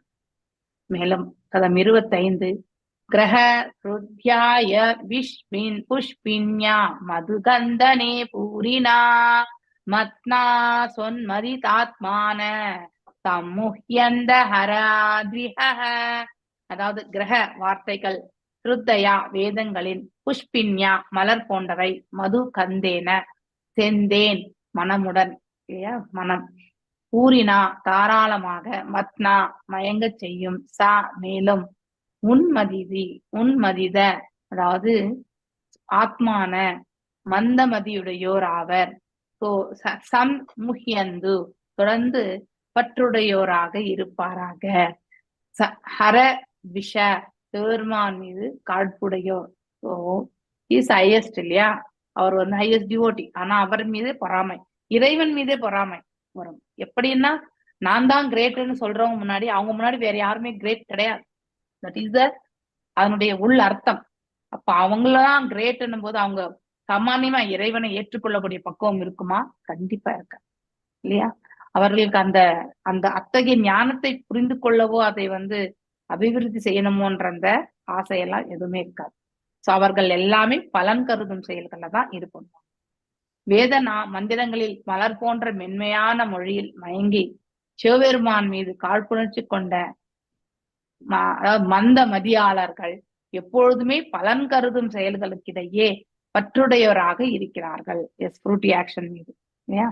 சொர்க்க லோகத்தில் வசதி நிறைந்த உலகாயுத வாழ்க்கை வாழ வழிவகுக்கும் வேத பிராமணர்கள் இங்கே மலர் போன்ற மொழியோடு ஒப்பிடப்படுகின்றது. ஏனென்றால் மலர் என்றால் நிச்சயம் வந்து அதெல்லாம் மகரந்தம் இருக்கும் இல்லையா? அதான் அது நீண்ட நாள் இருக்காது. அந்த மகரந்தத்தை வந்து தேனீக்கள் வந்து சேகரிக்கும் இல்லையா? சோ ஆனால் மலர் என்றால் அதில் இனிக்கும் தேன் இருக்கும். ஆனால் அது நிலையானது கிடையாது. தட் இஸ் டெம்பரரி தான் அப்படிங்கிறது வந்து நாம, ஏன்னா 15 நாளுக்கு ஒரு முறை அதனுடைய செயல்கள், 1 திங்களுக்கு ஒரு முறை அப்படிங்கிறது தான் அந்த ஒரு சைக்கிள் இல்லையா? அதுக்கப்புறம் இவ்வளவு தேனை வந்து சேகரித்த அதுவே வந்து குடிச்சு மீந்து இல்லையா? அதனுடைய வாழ்க்கையுமே வந்து அழிந்து விடும். அப்படிப்பட்ட ஒரு நிலை. சர்வபக்ஷ த்விஜக்ருத்யா த்ருத வித்யா தபோவ்ருதா சித்த தேகேந்திரியாத்மாராம் யாசகா விஷரந்தவஹிஹ. அதாவது சர்வபக்ஷா எல்லாவற்றையும் உண்பது, த்விஜா அந்தணர்கள், விருத்தய உடலை பேணுவதற்காக, கிருத வித்யா கல்வி கற்பது, தப தவம், விரதா விரதங்களும், வித்த பணம் அதாவது தேக உடல், இந்திரிய புலன்கள், ஆராம திருப்தியுற, யாசகா யாசகர்களுக்காக, விசரந்து அலைவாராக இக உலகில் இல்லையா? நம்ம பிராமணர்களுக்கு தட்சிணை கொடுக்குறோம் இல்லையா? ஸோ தட் இஸ் லைக் தேர் அவங்க சேவை பண்ணி காசை வாங்கிட்டு போறாங்க. ஸோ அது வந்து யாசகம் மாதிரிதான். அவங்களே அத்தாரிட்டிவா வந்து செய்ய வேண்டிய செயல்கள் எல்லாமே எங்கேயாவது ஆப்போசிஷன் இருக்கா அப்படின்னு தேடிட்டு தான் பண்ணுவாங்க. அதுதான் பிராமணர்களுடைய இன்றைய கால நிலை. அதுதான் இது எல்லாமே சாபங்களிலிருந்து வரக்கூடியதுதான். இந்த அந்தணர்கள் கற்பது, தவம் செய்வது, நோன்பு நோற்பது போன்றவை எல்லாம் தங்கள் உடலை பேணுவதற்காக மட்டுமே. கரெக்டா டு கேர் ஆஃப் த பாடி. அவர்கள் எதனை உண்பது என்பதை, எதனை உண்ணக்கூடாது என்பதையுமே பிரித்தறிய தெரியாதவர்களாக மாறட்டும்னு சொல்லிட்டார் இல்லையா? அதாவது எல்லாமே தெரிஞ்சிருந்தாலும் எல்லாத்தையும் அவங்க மறக்க வேண்டிய ஒரு காலகட்டம் வருது.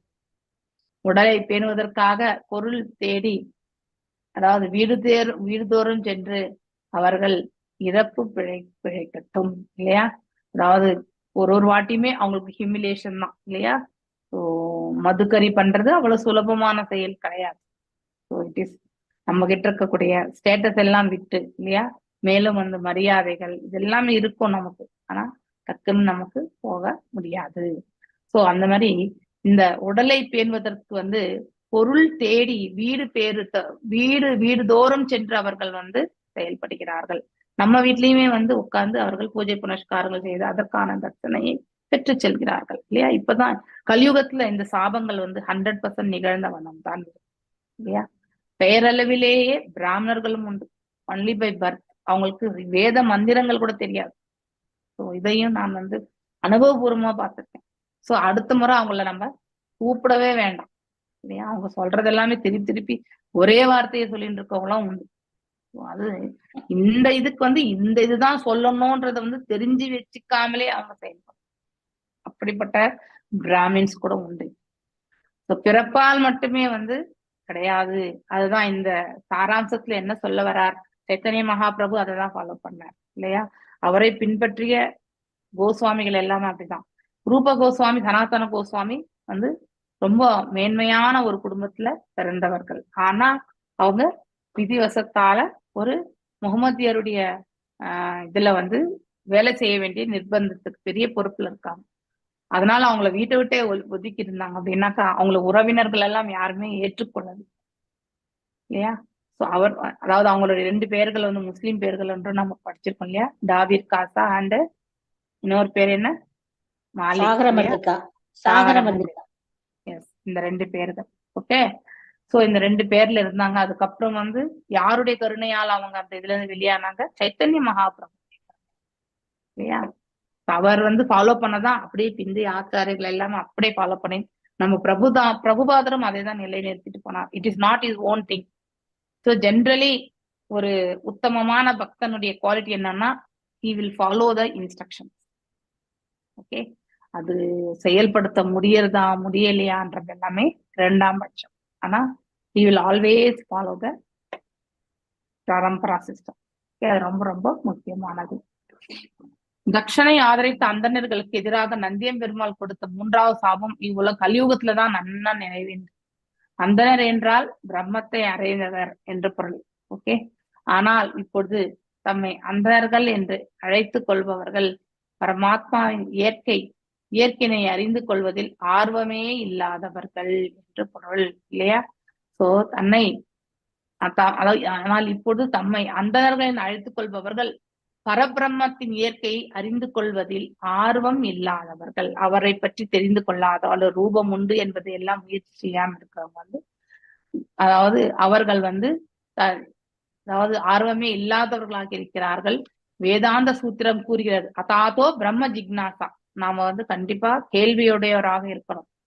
ஸோ மாண்ட வாழ்க்கை என்பது முழு மெய்ப்பொருளான பரபிரம்மத்தின் அறிவதற்கானதாகும். அது அவரை பத்தி புரிஞ்சுக்கிறதுக்கு தான் இல்லையா. வேதங்களால் அறியப்பட வேண்டியவரும் அவரே தான் என்று சொல்லப்படுகிறது. ஸோ இவர்கள் மானிட பிறவி எடுத்து அந்த எல்லாம் வல்ல இறைவனை புரிந்து கொள்வதற்காகத்தான் இந்த வேதங்கள் சொல்லப்பட்டிருக்கு. ஆனா அதை நாம இப்ப அன்றாட வாழ்க்கையில வந்து வேறு விதமா செயல்படுத்துகிறோம். அல்லது மானிட வாழ்க்கையின் பொருள் என்னவென்றால் அந்தர நிலைக்கு உயர்வதாகும். பிராமணிக்கல் குவாலிட்டிஸை நாம அக்வயர் பண்ணணும். அதாவது சுத்த நிலைக்கு நாம தயாரிக்கணும். துரதிருஷ்டவசமாக உண்மையான அந்தன குடும்பங்களில் பிறந்த இந்நாளைய அந்தணர்கள் எல்லாம் தம்மை அந்தனர் என்று கூறிக்கொள்வோர் தங்களுக்கு அந்தனுக்குரியோட கடமைகள் செய்வதில்லை. சோ நமக்கு விதிக்கப்பட்ட கடமை நம்ம ஸ்வதர்மத்தை செய்யணும். மற்றவர்களையும் அந்தன நிலையிலே அடைவதற்கு, இது செகண்ட் பாயிண்ட் ரொம்ப சூப்பரா ஃபாலோ பண்ணுவாங்க. நமக்கு எது கிடைக்கலையோ அது அடுத்தவங்களுக்கு கண்டிப்பா கிடைக்கும். இதுதான் நம்முடைய மோட்டிவா இருக்கக்கூடிய இன்றைய காலகட்டங்கள்ல அதுதான் செயல்படும். மேலும் அந்தனருக்குரிய தகுதிகள் என்னவென்று வேதங்கள், ஸ்ரீமத் பாகவதம், பகவத்கீதை போன்ற இலக்கியங்கள் வந்து நன்கு விளங்குகின்றன. அந்தனர் என்பது அதாவது பாரம்பரியமாக வந்த பட்டமோ அல்லது நிலையோ கிடையாது.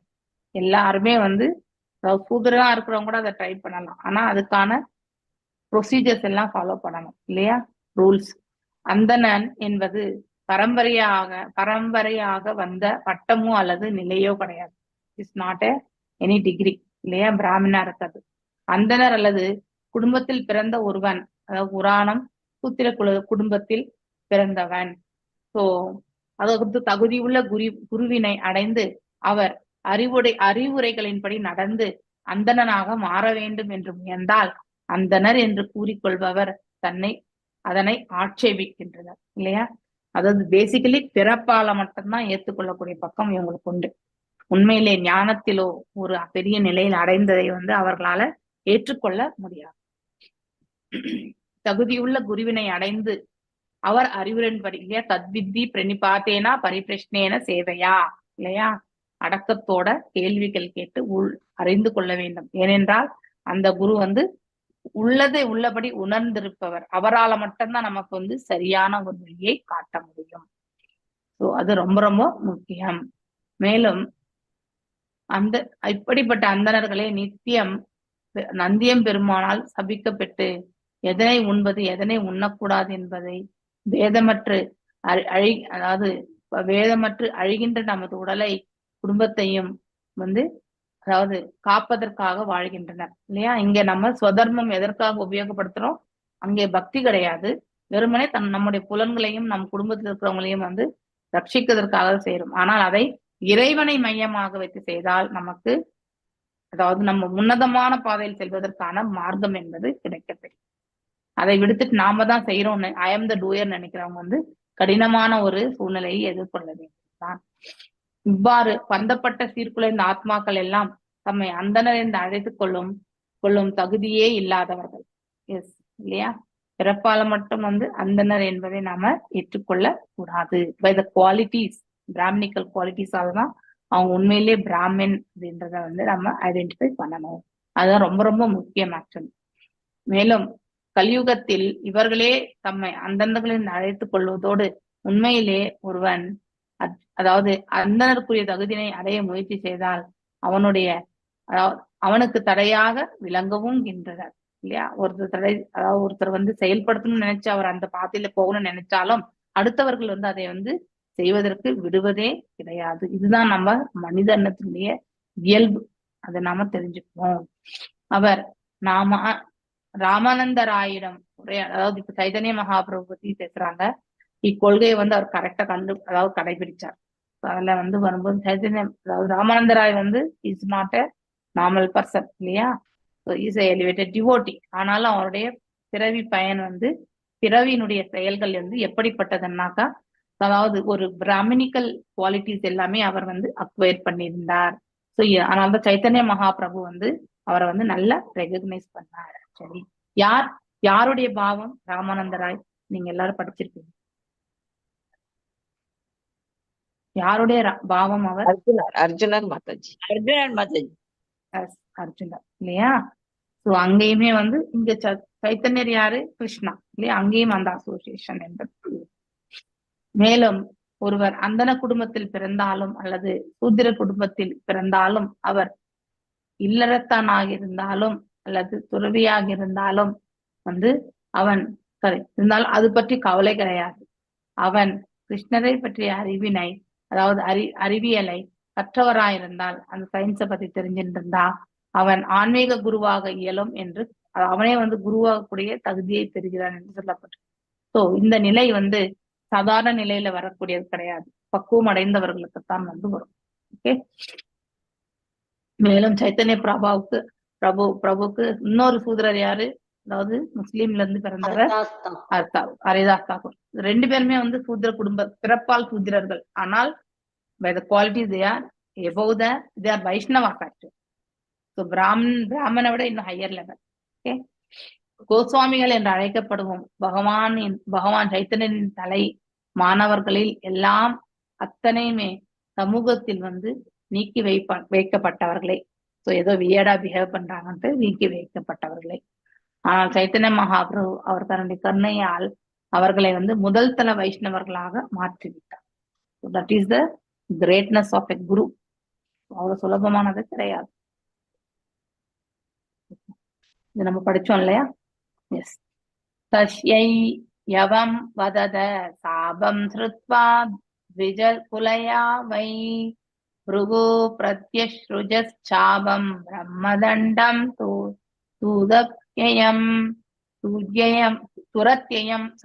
துரத்யயம் தஷ்ய அவரது அதாவது நந்தியம் பெருமாள் ஏவம் இவ்வாறு வதத வார்த்தைகள் சாபம் ஸ்ருத்வா கேட்டு, ஸ்ருத்வா என்பது மிக மிக முக்கியமான ஒரு எழுத்து, கேட்டு, த்விஜ குலாய அந்தணர்களுக்கு வை உண்மையில் பிருகு முனிவர் பிரத்யஸ்ருஜத் செய்தது சாபம் ஒரு சாபம் பிரம்மம் பிரம்ம தண்டம், அதாவது அந்தனக்குரிய தண்டனை, துரத்தியம் கடக்க முடியாது.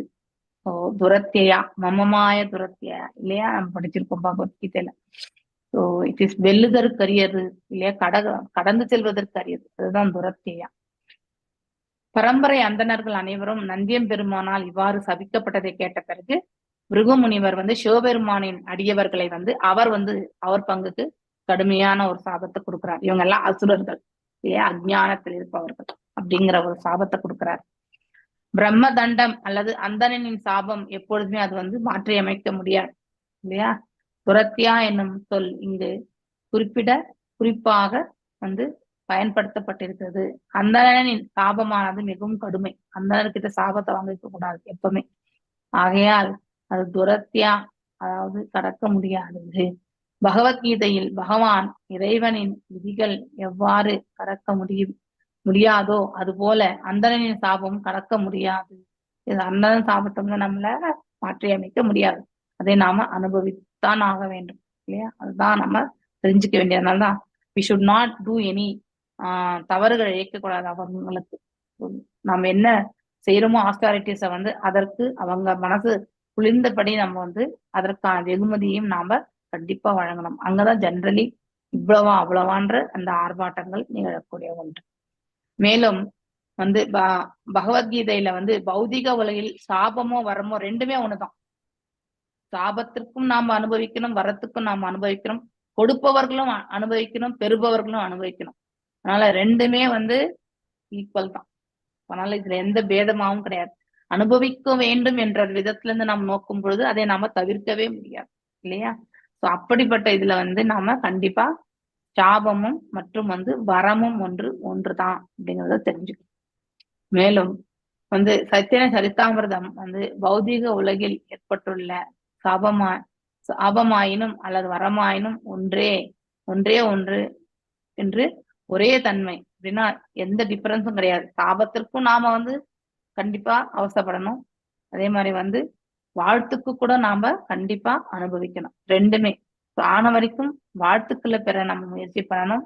அடுத்து ஆஸ்டாரிட்டிஸ் எல்லாம் நம்ம ஃபாலோ பண்ணும்பொழுது பலன் கருதும் செயல்கள்ல இருந்து நாம கண்டிப்பா தூரமாக விலகி இருக்கணும். இது ரொம்ப ரொம்ப முக்கியம். மேலும் இத்தகைய மாசுக்கள் அது எல்லாமே கலங்கங்கள் என்று சொல்லப்படுகிறது. இருந்து வெளியேற விரும்புவன் பகவத்கீதையும் பரிந்துரைக்கும் முழுமுதற் கடவுளை அடைக்கலமாக புகழ வேண்டும். எஸ், அனைத்துமே கிருஷ்ண உணர்விலிருந்து செயல்படும் போது நமக்கு அது பந்தப்படுவது கிடையாது இல்லையா. அதை நாம அப்படிப்பட்ட ஒரு பாவத்திலிருந்து நாம அனைத்து காரியங்களையுமே ஆற்ற வேண்டும். ஓகே. மேலும் அனைத்து பௌதிக சாபங்களையும் வரங்களையும் கடந்து வரமுஷ பகவானை வரமுஷ பகவானான கிருஷ்ணரை சரண் புகுந்து, அதாவது அவர் தாழ் பணிந்து அவ்வுன்னத நிலையிலேயே நிலைத்து இருப்பது சிறந்த வழியாகும். ஏன்னா இவன் பகவத்கீதையில நம்ம கடைசியில பார்க்கும் பொழுது அர்ஜுனருக்கு எல்லா அறிவுரை கூடியும் பகவான் உனக்கு எது செய்ய விரும்பும் செய்யதான் சொன்னார். ஆனா அர்ஜுனர் he followed இல்லையா, கிருஷ்ணரை ஃபாலோ பண்ணார். அவர் பாதங்களில் சரணாகதி அடைஞ்சார். கர்ணனை வதைத்த விடம் இல்லையா, அதுக்கப்புறம் துரோணாச்சாரிய வதைத்த விடம், இவங்க விதம் it is not the right. ஆனா with the permission of the lord for the good cause இந்த சிறிய அதர்மத்தை நாம கண்டிப்பா ஏற்றுக்கொள்ளணும் அப்படிங்கிறது தான் இது. சோ இந்த மாம் ஏவையே பிரபத்தியந்தே மாயாம் ஏதம் தரந்திதே, அதாவது நாம் பிரபத்தியந்தே நாம் எவ்வாறு அவருடைய பாதங்களில் சரணாகடை அடைகின்றோமோ அதற்கேற்றவாறு நமக்கு பலன்களையுமே அந்த இறைவன் பரிபாலிக்கிறார். இதை நாம நல்லா தெரிஞ்சுக்கணும். மேலும் அனைத்து பௌதீக சாபங்களையும் வரங்களையும் கடந்து பரமபுருஷ பகவானின் அதாவது கிருஷ்ணரை சரண் புகுந்து அவ்வுன்னத நிலையிலே நிலைத்து இருப்பது சிறந்த வழியும் சொல்லியாச்சு. ஓகே. மேலும் கிருஷ்ணரை சரண் புகுந்தது போது நலமுற்றவனாக இருக்கின்றான். Will be always in the good state இல்லையா. அதாவது சிறந்த வழி நமக்கு நல்லது ஒரு மார்க்கத்தை ஏற்படுத்தி கொடுக்கும். எப்பொழுதுமே இறைவனை நாம மனதில் தியானித்து நம்முடைய கடமைகளை எல்லாம் நாம ஆற்றும் பொழுது கிருஷ்ணரை சரண் புகுந்தோன் எப்பொழுதும் சஞ்சலமற்றவன். இந்த வார்த்தை ரொம்ப ரொம்ப ரொம்ப முக்கியம். நம்ம எப்பவுமே சஞ்சலத்துக்கு உள்ளாபவர்கள் தான் இல்லையா? Confusion mind. இதை செய்யணுமா, இது எப்படி செய்யணும், இது இந்த மாதிரி போனா இந்த ப்ராப்ளம் வரும், இந்த மாதிரி போனா இந்த ப்ராப்ளம் வரும், இந்த ரெண்டு பாதையில போனாலும் நமக்கு ப்ராப்ளம் தான். ஆனால் எந்த பாதையை ஏற்று நடக்கிறதுன்றத சஞ்சலம் என்பது நமக்கு கண்டிப்பா உண்டு. ஏன்னா நம்ம இரட்டை தன்மையில உழண்டு கொண்டிருப்பவர்கள். அவர்கள் யாரையுமே சபிப்பதும் இல்லை. அதாவது சரண் புகுந்தவன் சஞ்சலமற்றவனாக இருக்கின்றான். ஆனால் அவ்வாறு சரண் புகாதவன் எப்பொழுதுமே சஞ்சலத்தில் ஆழ்ந்திருக்கின்றான். அவர்கள் இப்படி பகவானை சரணாகதி அடைந்தவர்கள் ஒரு அமைதியான ஒரு இது, அதாவது சிதாதிர் முனி, சிதப்பிரஜ்ஞ நிலையில இருப்பாங்க. அவர்கள் யாரையுமே சபிக்கிறதும் கிடையாது. அவர்களுக்கே ஒருத்தர் தீங்கு செய்தாலும் அதை கண்டிப்பாக அவர்கள் அதாவது சபிக்க மாட்டார்கள். மேலும் யாராலும் சபிக்கப்படுவதும் கிடையாது. அப்படின்னா இங்க இருக்கக்கூடிய பிராமின்ஸ் எல்லாமே இன் ஃபேவர் வித் யாரு? தக்ஷன். அதனாலதான் இந்த சாபம் அவர்களுக்கு பொருத்தமாக இருக்கிறது. அது மனவாசம் கடந்த உண்மையான நிலையாகும். மனவாசம் கடந்து இல்லையா, மனது இந்த ஸ்தூல சூக்ஷ்மத்தையுமே கடந்த நிலை என்று பொருள். ஒருவர் இந்த ஸ்தூல உடல் விடுறது ஆட்டோமேட்டிக்கலா நிகழக்கூடிய ஒன்று. ஆனா சூக்ஷ்மம் நம்ம எத்தனையோ பிறவிகள் நாம் அதை கேரி பண்ணின்னு வரோம் இல்லையா? ஆனா ஒரு காலகட்டத்துல நாம் அதை கண்டிப்பாக துறக்க வேண்டும். அது ரொம்ப ரொம்ப முக்கியமானது இல்லையா? இல்லைன்னா நமக்கு அது ஒரு கட்டுண்ட நிலையை எப்பவுமே ஏற்படுத்தி கொடுத்துட்டே இருக்கும். அதனால அந்த கட்டுண்ட நிலையிலிருந்து நம்ம விடுதலை அடையணும்னா இந்த புலன்கள் நமக்கு என்ன அறிவுரை கூறினாலுமே இங்க வேத சாஸ்திரங்கள் பிரகாரமே நம்முடைய குரு என்ன சொல்லி கொடுத்துட்டு போனாரோ அதை அப்படியே பரிபாலிக்கக்கூடிய அந்த பக்குவத்தை மட்டும் நாம வளர்த்து கொள்ளணும். அதுதான் ரொம்ப முக்கியம். ஓகே, ஏதாவது டவுட்ஸ் இருக்கா? நாக்கு வறண்டு போயிருக்கு. Any doubts? ஒரு தடவை சொன்னீங்களா? லாஸ்ட்ல சொன்னது அப்படியே திருப்பி சொல்லுங்க. அப்படின்னா நம்ம இந்த பிரபஞ்சத்துல வாழும்போது நம்ம பௌதீக இது எல்லாமே செயல்கள் கண்டிப்பா செய்யணும் இல்லையா? அதை நம்ம தவிர்க்க முடியாது. ஆனா அது எவ்வாறு செய்கின்றோம் என்பதுதான் மிக மிக முக்கியமானது. சோ அந்த செய்யப்படும் விதம் நம்மள ஒரு ஆன்மீகவாதியா இல்ல ஒரு பௌதிகவாதியா என்பதை அது நமக்கு எடுத்துரைக்கும். எப்பவுமே இறைவனை மையமாக வைத்து நாம் ஆற்றக்கூடிய காரியங்கள் எல்லாமே நமக்கு மேன்மையான ஒரு நிலை ஏற்படுத்தி கொடுக்கும். எப்பவுமே நம்முடைய சுயபுலன் திருப்திக்காக நாம செய்கின்றோம் என்றால், நான் தான் செயல்படுகின்றேன் என்ற உணர்வோடு செயல்படுத்துபவர்கள் கட்டுண்ட நிலையை அடைகிறார்கள். இவர்கள் விடுதலையான மார்க்கத்துக்கு போகிறாங்க, இவங்க கட்டுண்ட நிலையை அடைகிறார்கள். ஆனால் நாம் எப்பவுமே ஆன்மீக தளத்தில் முன்னேற்றம் அடைவதற்கான பாதையை நாம எடுத்துக்கணும். அதுக்கு அந்த பரம்பரா சிஸ்டம் நாம கண்டிப்பா ஃபாலோ பண்ணணும். சோ நம்முடைய ஆச்சாரியா குரு என்ன சொல்லிட்டு போனார், ஏன்னா முந்தைய ஆச்சாரியர்கள் எல்லாருமே அவங்க குரு என்ன சொல்லிட்டு போனாங்களோ அதை அப்படியே தான் ஃபாலோ பண்ணிட்டு வராங்க. சோ அந்த மாதிரி ஒரு நிலை. ஓகே, ஹரே கிருஷ்ணா. வேற ஏதாவது டவுட்ஸ் இருக்கா? தட்சன் பௌதிக இதுலதான் இருக்காங்க, அதனாலதான். எஸ் எஸ் எஸ் அங்க இருந்த பிராமணர்களுமே அவரை ஃபாலோ பண்ணதுனால அதே நீதி. ஏன்னா அங்கே வேத சாஸ்திரங்களுக்கு தான் முக்கியத்துவம் கொடுத்தது.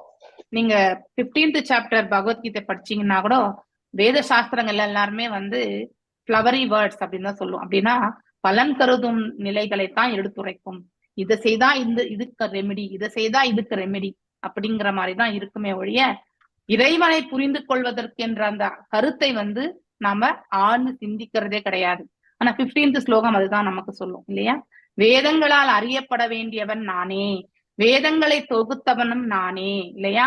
என்னாலேயே உங்களுக்கு ஞாபக சக்தியும் மறதியும் ஏற்படுகின்றது அப்படின்னு பகவானே சொல்றார்.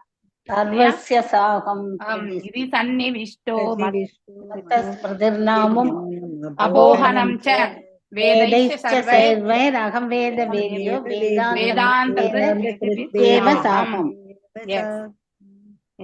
இந்த ஸ்லோகம். ஓகே, வேதங்கள் எல்லாமே எதற்காக இந்த வேதங்களை நாம உபயோகப்படுத்துறோன்றத தெரிஞ்சுக்கணும். இறைவனை திருப்திப்படுத்துவதற்காகத்தான் நாம் அந்த செயல்களை செய்யணும். நம்முடைய புலன்கள் நம்முடைய அதாவது என்னதான் அது பலன் கருதும் இதுவாக நமக்கு எடுத்துரைக்கப்பட்டிருக்கிறது. ஏன்னா எல்லாருமே ஹையர். ஏன் அப்படி இருந்து ஏன் வேதங்கள் எல்லாம் அப்படி எடுத்துரைச்சிருக்கு? நமக்கு ஏன் இறைவனையே நினைக்கக்கூடிய அந்த மனசை கொடுக்குற மாதிரி ஏன் வேதங்கள் நமக்கு சொல்லல அப்படின்னு ஒரு கொஸ்டின் நம்ம கேட்கும் இல்லையா? ஏன் அது செய்யல அப்படின்னும் பொழுது எல்லாருமே இறைவனை புரிந்து கொள்ளக்கூடிய பக்குவ நிலையில் இல்லாதவர்கள். ஏன்னா நாம இந்த இடத்துல வர்றது எது? ஆவித்தியில தான் நம்ம வரோம் இல்லையா? அஜ்ஞான மாயையால் வந்து கட்டுண்ட நிலையில படிக்கதானே மாதாஜி இந்த ஆவித்திய போகும். ஆமா, அதனாலதான் அதாவது இறைவன் இன்னொரு இடத்துலயுமே சொல்றார், 7th 8th சாப்டர்ல சொல்றார், அதாவது என்னை நீங்க வணங்கலன்னாலும் ஒரு குறிப்பிட்ட தேவதையை வணங்குவதற்காக நான் வந்து உங்களுக்கு உள்ளுக்குள்ள இருந்து வந்து உங்களை வந்து அட்லீஸ்ட் அந்த அனுமதியும் வந்து உள்ளுக்குள்ள இருந்து பகவான் கொடுக்கிறார். ஏன்னா நாம் அதையுமே செய்யலன்னாலுமே நம்ம இன்னும் இழிவான ஒரு பிறவிக்கு தான் தள்ளப்பட்டு விடும். அதாவது ஆத்மஹா அப்படின்ற வார்த்தை நீங்க படிச்சிருப்பீங்க இல்லையா? கில்லர் ஆஃப் த சோல் இல்லையா? அந்த நிலைக்கு தள்ளப்பட்டுடுவோம் நம்ம. அதனாலதான் வேதங்கள் வந்து ஃபிளவரி வேர்ட்ஸா இருந்தாலுமே பற்பல பிறவிகள் அந்த ஃபிளவரி வேர்ட்ஸ்லயே இருந்து கூட நாம பக்குவம் அடைஞ்சு இறுதி இலக்கு சில சமயம் வரும்போது நீங்க பௌதிக செயல்கள் எது செய்தாலுமே ஒரு காலகட்டத்துக்கு பிறகு நமக்கு அதுக்கு மேல விரக்தி தான் வரும். மீண்டும் மீண்டும் செய்ய மாட்டோம். இப்போ ஒரு ஆபீஸ்ல வேலை பண்றோம், அதாவது செய்துட்டே இருக்கக்கூடிய வேலையை நம்ம ஒரு 5 வருஷம் செஞ்சோம்னா அதுக்கு மேல அது கத்துக்கிறதுக்கு எதுவுமே கிடையாதுதான் இல்லையா? ஐயோ இது போரா இருக்குப்பா, வேற ஏதாவது வேலை கிடைச்சா பார்க்கலாம் அப்படின்ற மனசு. பௌதீக செயல் என்றைக்குமே நமக்கு வந்து சலிப்பை தான் ஏற்படுத்தி கொடுக்கும். அதே மாதிரி இந்த ஃபிளவரி வேர்ட்ஸ் கொடுக்கக்கூடிய வேத சாஸ்திரங்கள் வந்து செய்து செய்து நமக்கு அதன் மேல ஒரு ஈடுபாடு இல்லாமலே ஒரு நிலைக்கு வரும், வெறுப்பு தான் வரும் சில சமயத்துல இல்லையா? ஓருமே அப்படின்ற அந்த இது அந்த செல்ஃப் கண்டெய்ன்மெண்ட் வந்துடும். அப்போ நாம வந்து அதுக்கு மேன்மையா என்ன இருக்குன்றத வந்து தேட ஆரம்பிப்போம் நம்ம இல்லையா? ஜிக்னாசா பண்ணுவாங்க. சோ இந்த கோட்டா ஒவ்வொரு கோட்டாவையும் முடிச்சுக்கிட்டு தான் நம்ம போவோம். ஆனா சில பேருக்கு வந்து நற்பலன்கள் நல்ல கர்மங்கள் இருக்கும் பொழுது இறைவனை வந்து துதிப்பதற்கான ஒரு அதாவது அந்த இது கிடைக்கும், அவங்களுக்கு வாய்ப்பு கிடைக்கும். சோ வேத சாஸ்திரங்கள்ல நாம் என்ன காரியங்கள் செய்தாலுமே அது இறைவனை திருப்திப்படுத்துவதற்காக இருக்க வேண்டும். நம்ம தேவர்கள் இப்ப சிவபெருமான் கிட்ட நம்ம வணங்கணும் போது என்ன கேட்கணும்? பகவானை வந்து சேவிக்கக்கூடிய அந்த பாக்கியத்தை எனக்கு குருள் அப்படின்னு தான் கேட்கணும். நீங்க எந்த கடவுளை வணங்கினாலும் தேவரை வணங்கினாலும் இறைவனை எண்ணம் தானே மாதாஜி, பகவானை திருப்திப்படுத்தணுங்கிறது தானே நம்மளுடைய ஃபர்ஸ்ட் கோலே. அதுதானே பகவானை திருப்திப்படுத்துவது என்பது நாம செய்யக்கூடிய காரியங்களால அவர் திருப்தி கொள்வார், அதுதான் திருப்திப்படுத்துறது. அவரை திருப்திப்படுத்துறதுக்காக அவருடைய புலன்கள் எவ்வாறு திருப்தி அடையும் சொல்லுங்க? நாம பக்தி செய்தால் இல்லையா, நாம உயர்வான அந்த பக்தியினால நமக்கு கிடைக்கக்கூடிய பலன் என்ன? நாம விடுதலை அடையக்கூடிய நிலைக்கு போறோம். இறைவனை அதாவது இங்க வந்து மீண்டும் கஷ்டப்படாத ஒரு நிலையை நாம் ஏற்படுத்தி கொள்கின்றோம். அதை கண்டு யார் ஆனந்தம் கொள்கிறார்? எல்லாம் வல்ல இறைவன் ஆனந்தம் கொள்கிறார். நாம இங்க சங்கடப்பட்டா அவர்தான் வந்து ரொம்பவுமே அவருக்கு வருத்தம் உண்டு. அந்த வருத்தத்தை புரிஞ்சு கொள்ளக்கூடிய கெப்பாசிட்டி நமக்கு கிடையாது. உண்மையில நம்ம அப்பா அம்மா எப்படி கஷ்டப்படுறாங்க இல்லையா? பிள்ளைங்க கஷ்டப்படும் போது அப்பா அம்மா ரொம்பவுமே மன வருத்தம் கொள்வார்கள். அவர் பரமபிதா, அவரும் வருத்தம் கொள்வார், அவருடைய புலன்களும் திருப்தி அடையாது இல்லையா? உள்ளுக்குள்ள இருந்து பார்த்துட்டே தானே இருக்காரு. அவர் எப்படி அது எப்படி புரிஞ்சுக்குவார் அப்படின்னாக்கா, எல்லாரையும் பத்தி எப்படி தெரிஞ்சுக்குவார் அப்படின்னாக்கா, அவர் தான் ஹிருதயத்திலேயே உட்கார்ந்து இருக்காருல்ல. நாம செய்யக்கூடிய ஒவ்வொரு வேலையுமே அவர் தானே பார்த்துட்டு இருக்காரு. இஸ் இன்வெஸ்டிகேட்டிங் இல்லையா? தப்பு பண்ணாத அப்படின்னு உள்ளுக்குள்ள இருந்து ஒரு உணர்வு வரும், அது அவர் தான் கொடுக்கறதே. ஆனாலும் நம்முடைய ஆசை என்ன பண்றது? அதையும் மீறி நாம போய் தவறு இழைக்கின்றோம். ஐயோ இப்படி பண்ணிட்டானே, இதுக்கு தண்டனை வருமே அப்படின்னு ஃபீல் பண்ணக்கூடிய முதல்ல ஃபீல் பண்றவர் அவர் தான். அதுக்கப்புறம் தான் நம்ம அப்பா அம்மா கூட. ஆனா இது அப்பா அம்மா வெளியில நமக்கு எக்ஸ்டர்னலா தெரியுறாங்க, ஆனா உள்ளுக்குள்ள ஈச பரமபிதா அவர் வந்து அவரும் மனசுல சஞ்சலம் இல்லையா? அவருக்கும் வந்து மன வருத்தம் ஏற்படுகிறது. ஏன்னா நாம அதுக்காக கஷ்டப்படணும் இல்லையா? Will be suffering. கருணாமூர்த்தி அவர், நாம சஃபர் ஆகணும்னு அவர் என்னைக்குமே நினைச்சது கிடையாது.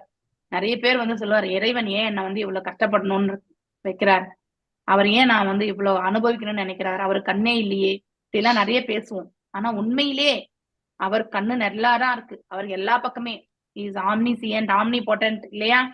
சர்வ வல்லமை புரிந்தவர், எல்லா இடத்துலயுமே அவர் வந்து நிறைந்து இருக்கக்கூடியவர், ஆம்னிசியன்ட். அப்படிப்பட்ட அவர் இல்லாத இடமே கிடையாது. அப்படிப்பட்டவர் வந்து நாம கஷ்டப்படணும்னு அவர் நினைப்பாரா?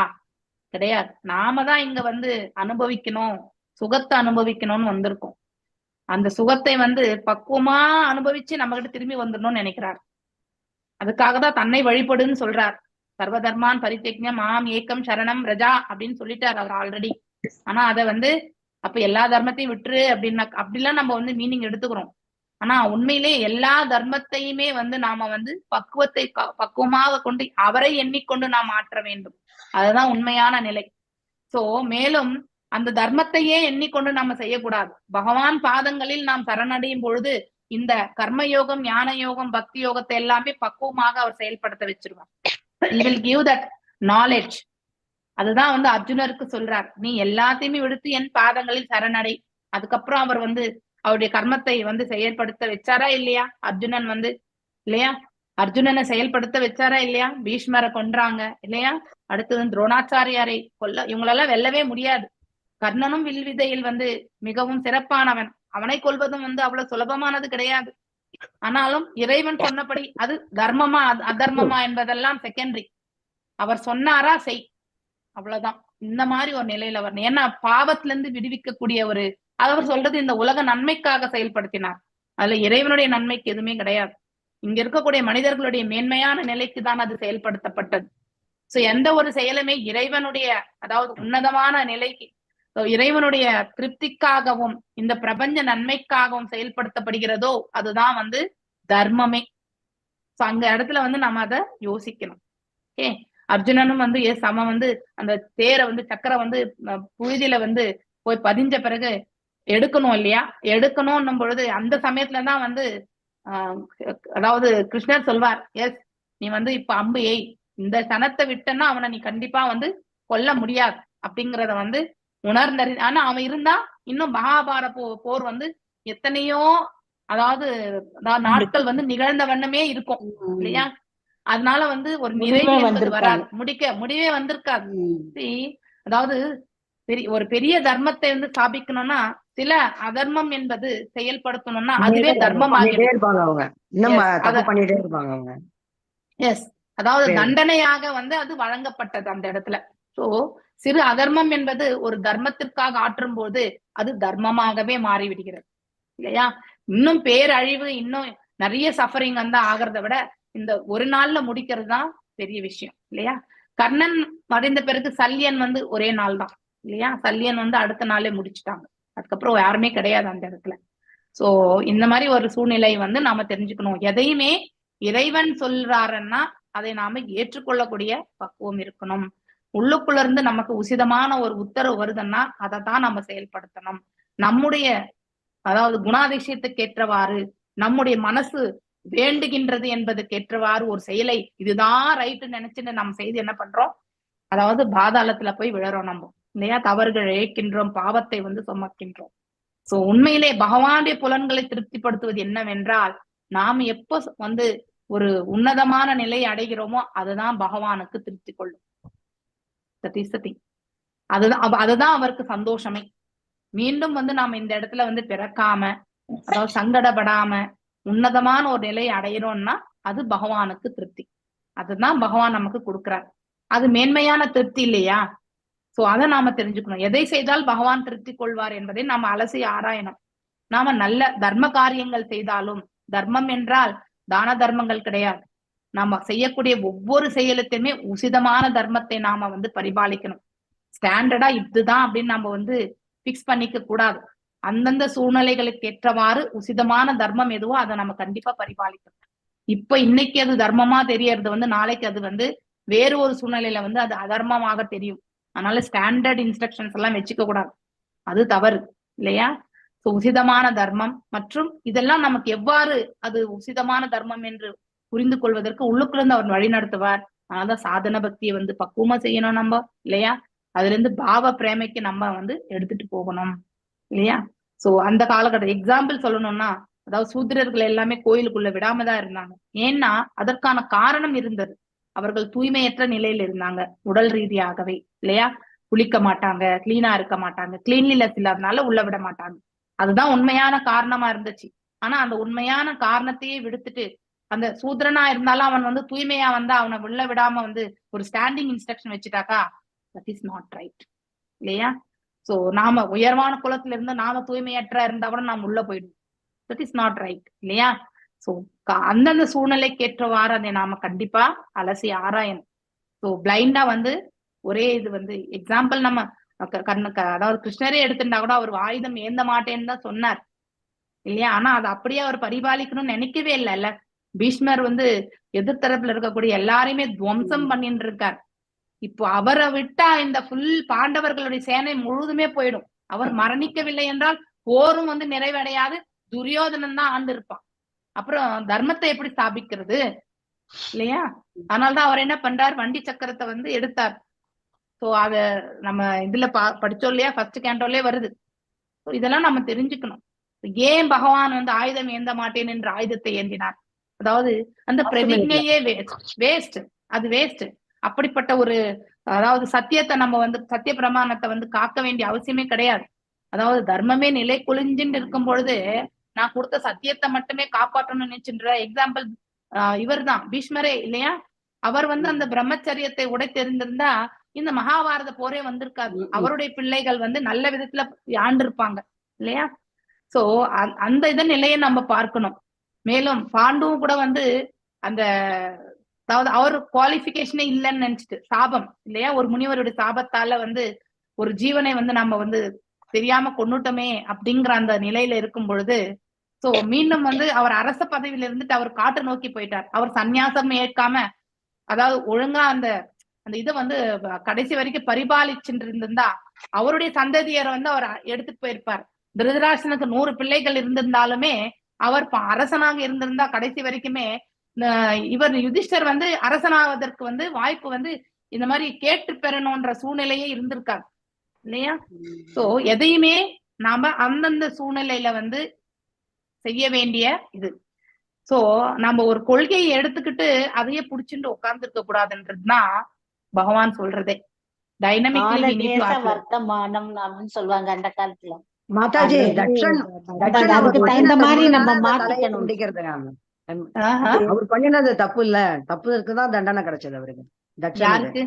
ஆமா தப்புதான். அவரு தக்ஷன் வந்து எல்லாரும் முன்னாடி அவர் வந்து எல்லார் முன்னாடியுமே வந்து அமைதியா இருந்த ஒருத்தர் வந்து அவதூறு பேசுறது என்பது தவறு இல்லையா? அது மிக மிக தவறான இது பண்ணவும் தான் நந்தி தேவருக்கு ரொம்ப கோபம் வந்துட்டு. இடத்துக்கும் தகுந்த மாதிரி நம்ம பகவான் மேல பாரத்தை நந்தி தேவர் கூட அதை பண்ணி இருக்க கூடாது. அவன் தான் புத்தி இல்லாம செய்யறான்னா இவரும் அதை செய்திருக்க அப்படிங்கிறதுக்காக அவரை ரொம்ப இது பண்ணக்கூடாது யாரையுமே. அது ஒரு அது கரெக்ட் தான். ஆனா கரெக்ட் தான். ஆனா சிவபெருமான் என்ன என்ன சிவபெருமான் ஒண்ணும் கண்டிக்கலையா மத்தாஜி நந்தி தேவர? அதாவது அதுதான் சொல்றேன் இல்லைங்களா, when you are out of தலை இருக்கிறப்ப வால் வந்து இவர் வந்து அவ்வளவு சாபம் கொடுக்கலாமா மத்தாஜி? பகவான் ஈஸ்வரனே பேசாம இருக்கும் பொழுது சிவனை இவ்வளவு சாபம் கொடுத்திருக்காரு. அதாவது அவர் இவங்களோட தக்ஷனுடைய கர்மத்தோட அவர் பின்னி பிணைஞ்சிக்கல சிவபெருமான், அவர் அப்படியே விட்டுட்டார். தக்ஷன் நல்லவர் இல்லையே, அதனாலதானே தக்ஷன் வந்து நல்லவர் இல்லன்னு கிடையாது. he is also a devotee. Attachment பௌதீகத்துல இருந்து அவன் செயல்பட்டான் என்று அர்த்தம். அவன் பௌதீகத்தையே பார்த்தா, அவன் உடலையே தான் பார்த்தான், அவருடைய மனசை பார்க்கல. எஸ் எஸ் அவருடைய வெளிப்புற தோற்றத்தான் பார்த்தானே தவிர உள்ள அவர் ஒரு ஆத்மராம நிலையில இருக்காருன்றத அவன் புரிஞ்சுக்கல. பொண்ணு மேல அதீத பார்த்தது அப்படிதான் நடக்குது. அதுக்குதான் இப்படி அவ்வளவு பாசம் வைக்க கூடாதுன்னு இப்ப நம்ம தெரிஞ்சுக்கிறோம். கரெக்டா சொன்னீங்க. இதுதான் நம்ம மாரல். புரியுதுங்களா? பிள்ளைகளை வளர்க்கணும், படிக்க வைக்கணும், நல்ல ஒரு நிலையை ஏற்படுத்தி கொடுக்கணுமே தவிர அவங்க மேல வந்து எல்லாம் எப்ப நம்ம பண்ணிக்க கூடாது. எதுவுமே நம்ம கையில இல்ல மாதாஜி, எல்லாமே எது நடக்குமோ அதுதான் நடக்கணும் விட்டுறணும் மாதாஜி. நடக்குது, அவங்க நம்ம முயற்சி தான் செய்யணும், முயற்சி செய்யணுமே ஒழிய அத வந்து தலை மேல போட்டுக்க கூடாது. ஓகே, ஹரே கிருஷ்ணா. இன்னைக்கு எதுவுமே என் கிளாஸ் இல்ல 4 மணில இருந்து உங்களுக்கு கிளாஸ் இருக்கும். உஷா மாதாஜி ஒரு கிளாஸ் இருக்கும், அடுத்து இவங்க தாரணி மாதாஜி ஒரு கிளாஸ் முடிச்சுட்டாங்க அவங்க.